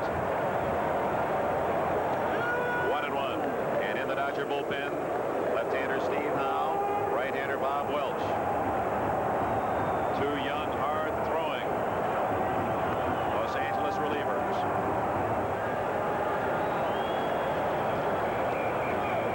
Ooh,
sprays that one. Box seats off to the right. Jim Fanning's got another decision to make. Even if Chris Pryor gets on base in the bunt situation, you let Burris hit. Those are the decisions that are made. And we're talking to Burris, talking to the pitching coach, finding out how Rogers is throwing, finding out how Reardon feels, and he can make those decisions. Full count on Spire, leading off the 8th inning. Little gamesmanship being used on both sides. Valenzuela took a thought walk. Now Spire steps out. The usually animated Lasorda, very solemn in that dugout. Guerrero started back. Plenty of time to come in and make the play. 1 out. And now the decision, pinch hit for Ray Burris. And Burris gets a hand as he goes to the dugout.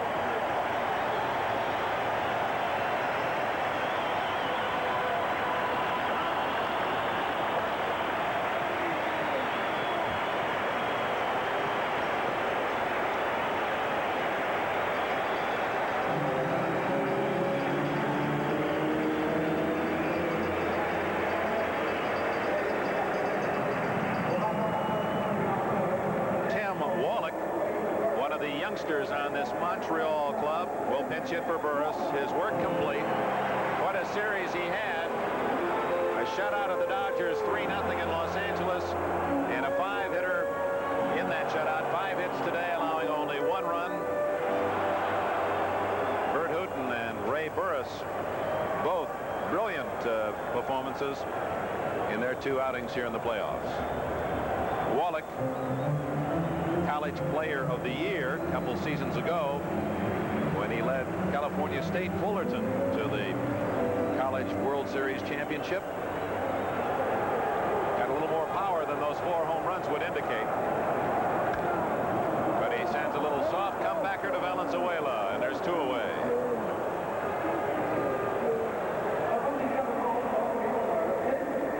Valenzuela now will face Tim Raines. Another confrontation between the 2 men that figure between them to haul away the National League Rookie of the Year award. Valenzuela for his outstanding pitching, leading the majors in shutouts and strikeouts. Raines, the top base stealer in the big leagues with 71 and hitting .304.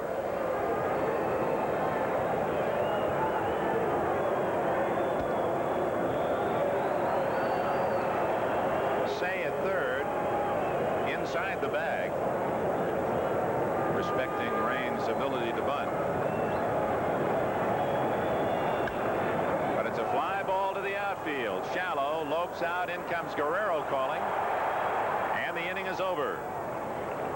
So Valenzuela continues to mow down the Expos in 8 innings, 5 times. He's retired them 1, 2, 3, and the Dodgers come up in the 9th with the middle of the order in a game tied at 1.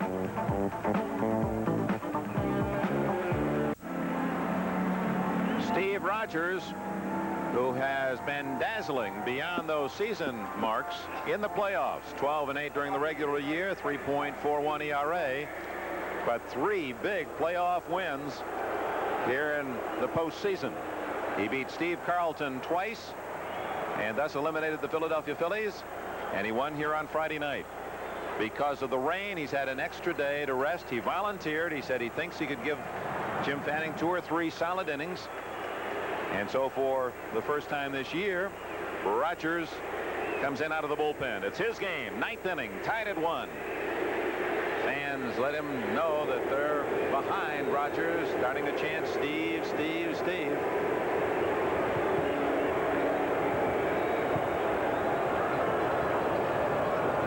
Garvey, a clutch hitter, 0 for 3 today against Burris. Soft pop, and Rodney Scott has it. Oh, Garvey didn't wait. He went after Rogers' first delivery.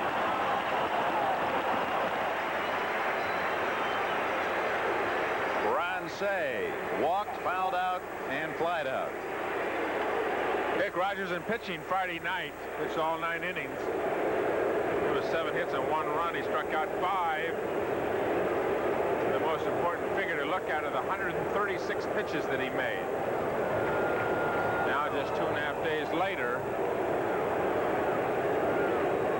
checking the book, this is only the 3rd time in his entire major league career he's pitched in relief.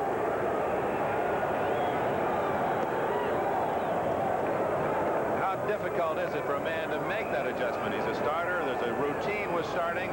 He has no real experience. 4 years ago, he appeared in 1 game in relief, and 7 years ago, a game in relief.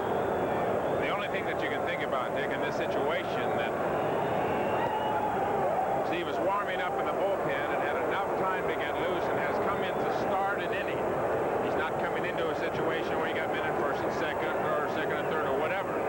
He can come in and start his own program, create his own problems, his own trouble or whatever, start from the windup and not have to come in from the stretch position. He falls behind Say, 3-0. Rick Monday on deck.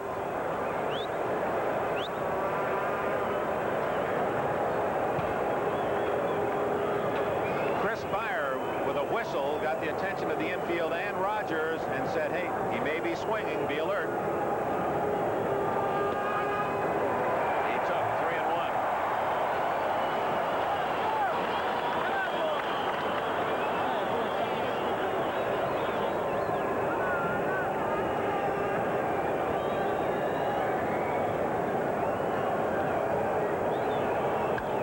Hit to left field. But is it deep enough? Raines has room.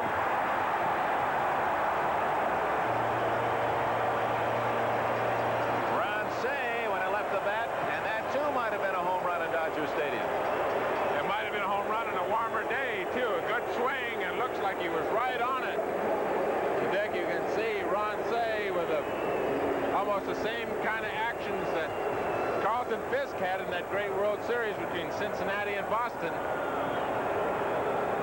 But warning track power, Raines headed easily right on the warning track. Just a couple meters shy. 2 out.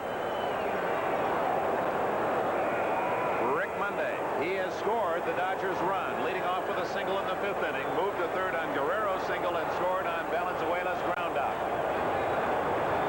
Suddenly becoming much darker. Out of play. Had some excellent swings these last 2 games.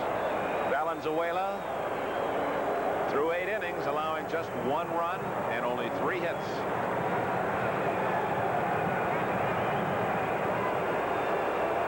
It's an interesting time for a major league professional team. It's not like a college team where you'd have everyone up on the dugout and yelling and cheering and trying to distract the pitcher and root for your hitter. Everyone within themselves, their own thoughts. 1-1.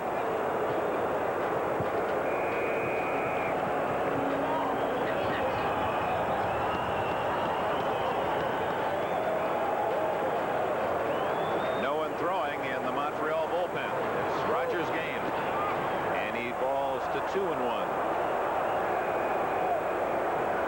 Trying to get Rick to hit the breaking ball. Monday a good low and in, up, out over the plate, fastball hitter. You see the scoreboard here in Olympic Stadium, both in English and French. Rogers has fallen behind here, 2 balls and 1 strike.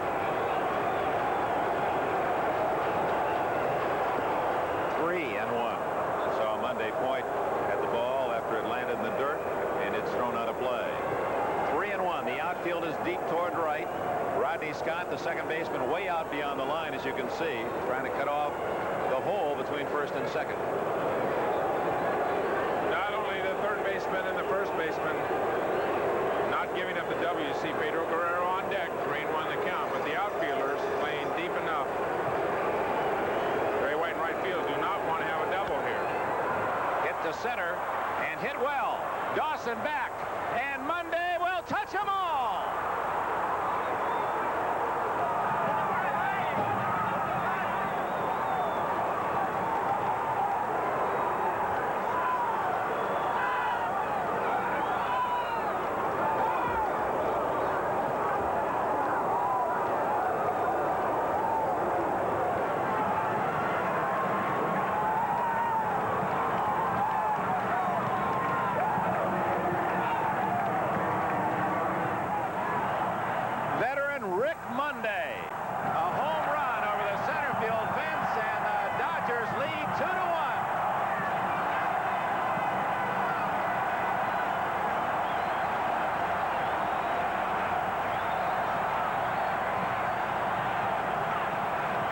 the Dodgers pour out of the dugout here.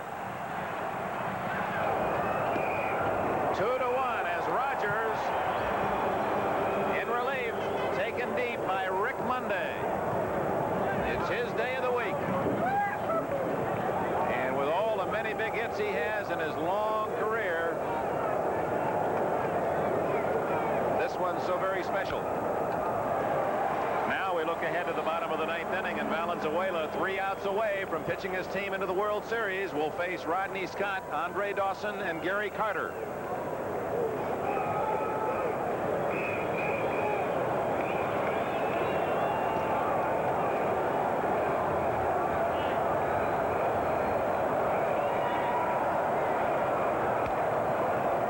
Count remains 0-2. Tom has lectured us throughout these last 10 games about staying ahead of the hitters and the problems with pitching good men 2-0 and 3-1. Rogers had to come in with something special, 3 balls and a strike, and Monday cleared the wall with it. 3 balls and a strike, and he challenged him with a right-hand hitter on deck too, Dick. But the key, of course, is getting behind him. Guerrero strikes out, but one big swing by the Dodgers' Rick Monday places Los Angeles within 3 outs of another date with the New York Yankees. And here it is again.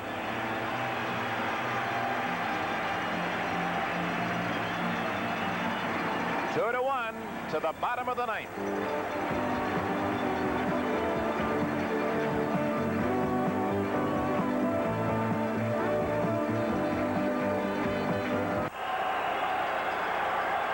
Steve Rogers.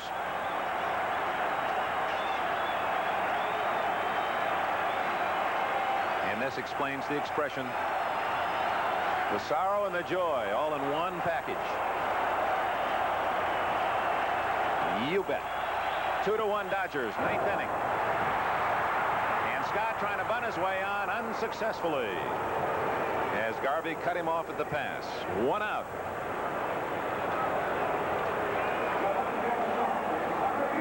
Scott trying to get on for Dawson and Carter.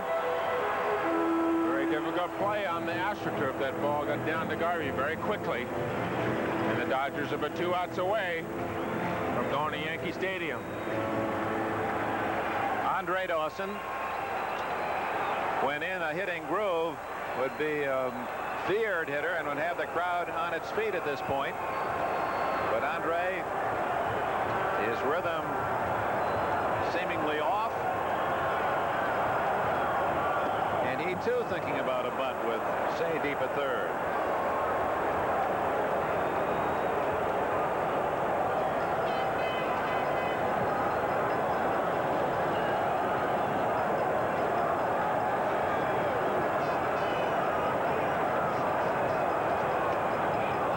One ball, one strike.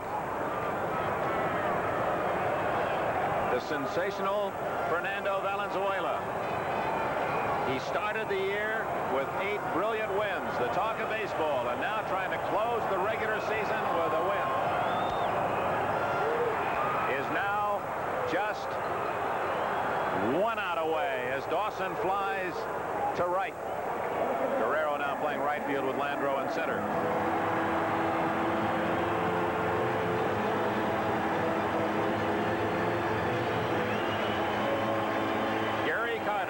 Rick Monday, the star in the Dodger dugout.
Expos.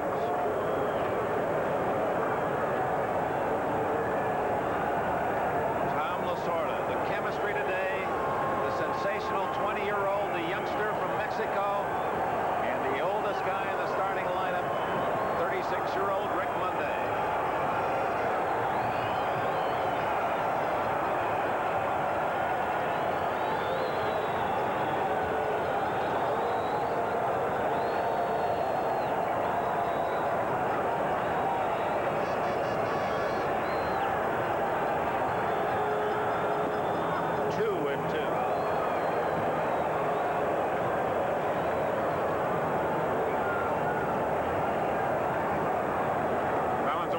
Keeping everything outside. Doesn't want to give Carter the pitch to pull. And the Dodgers and many of the fans keeping everything inside.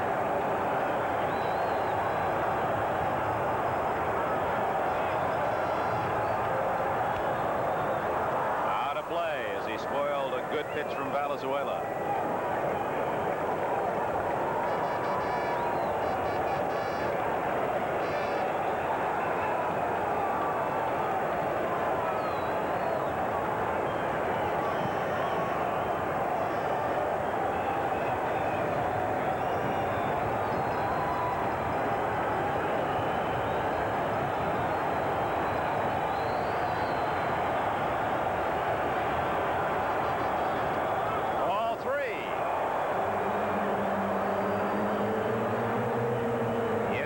Bob Welch, a right-hander, Steve Howe, left-hander, staying busy in the bullpen for Los Angeles.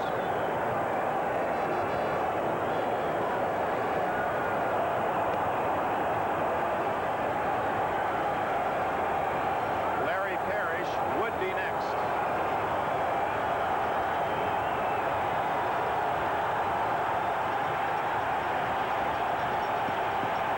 These great fans in Montreal with another burst of encouragement for Carter.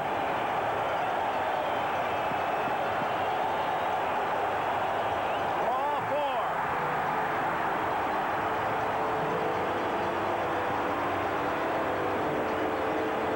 It appeared that Lasorda was asking how many pitches is that.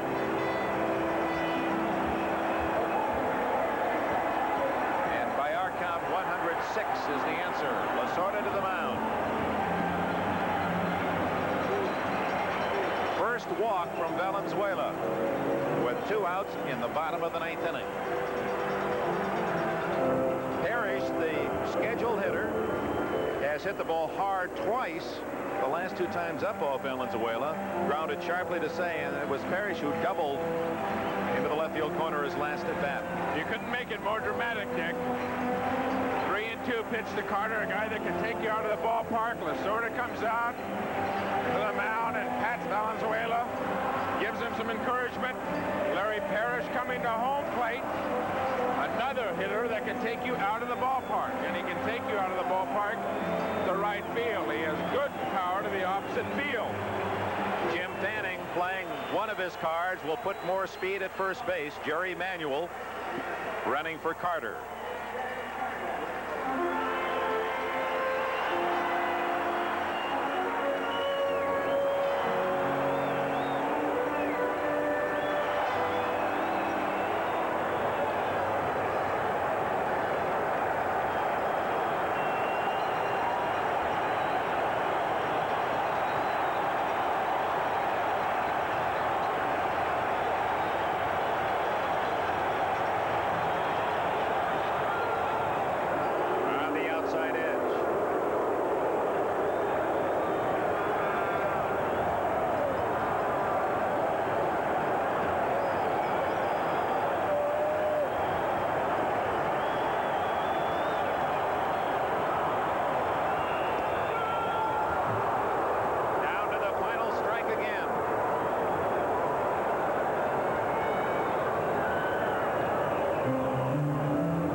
Scioscia setting up on the outside corner.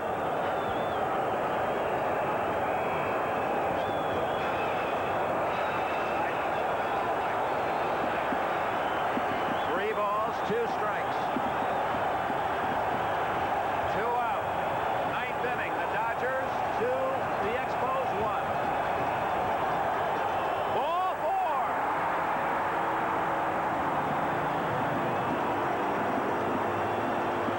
And that's going to be all for Valenzuela.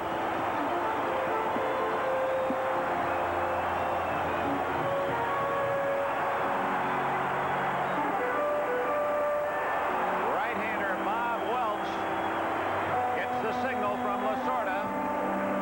So Valenzuela, who was ahead of Carter and ahead of Parrish 0-2, both hitters worked it to a full count and drew walks.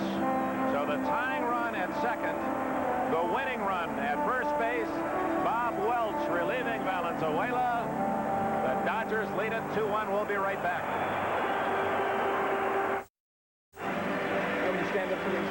Bob Welch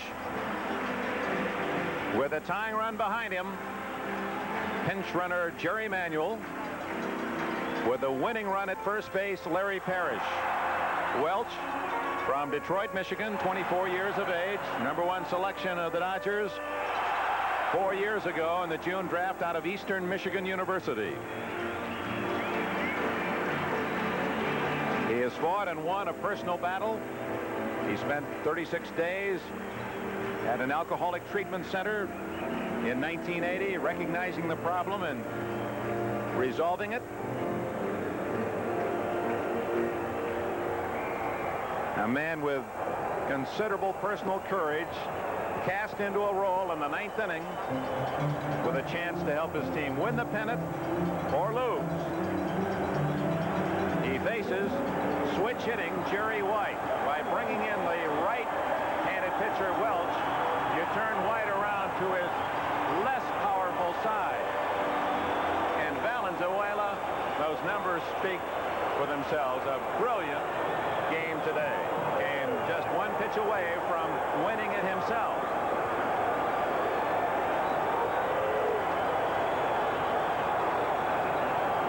White, a .218 average on the year.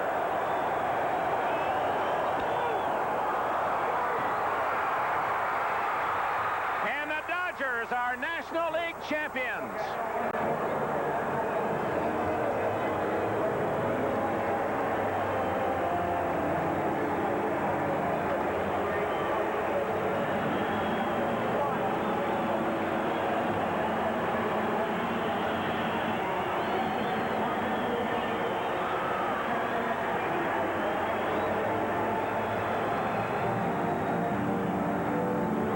Brilliant year for the Montreal Expos, but it ends with a winning run on base as Tom Lasorda's Dodgers, with a pitching of Valenzuela and a home run from a veteran outfielder who is considering this as his last year in baseball, have won it 2-1, and in this dramatic 5th game, earned the right to play the Yankees in the 1981 World Series.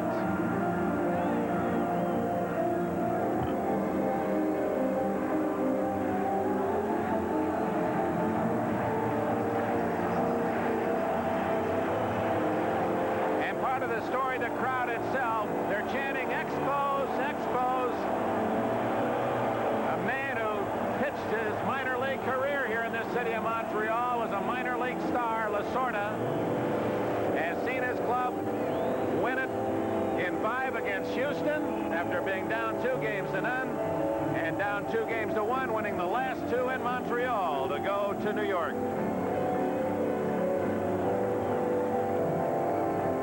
Monday receiving the hugs of congratulations, and Lopes coming over congratulating the Expos on their fine play. And we're going to go down to the winners' locker room in just a moment. The Dodgers win 2-1.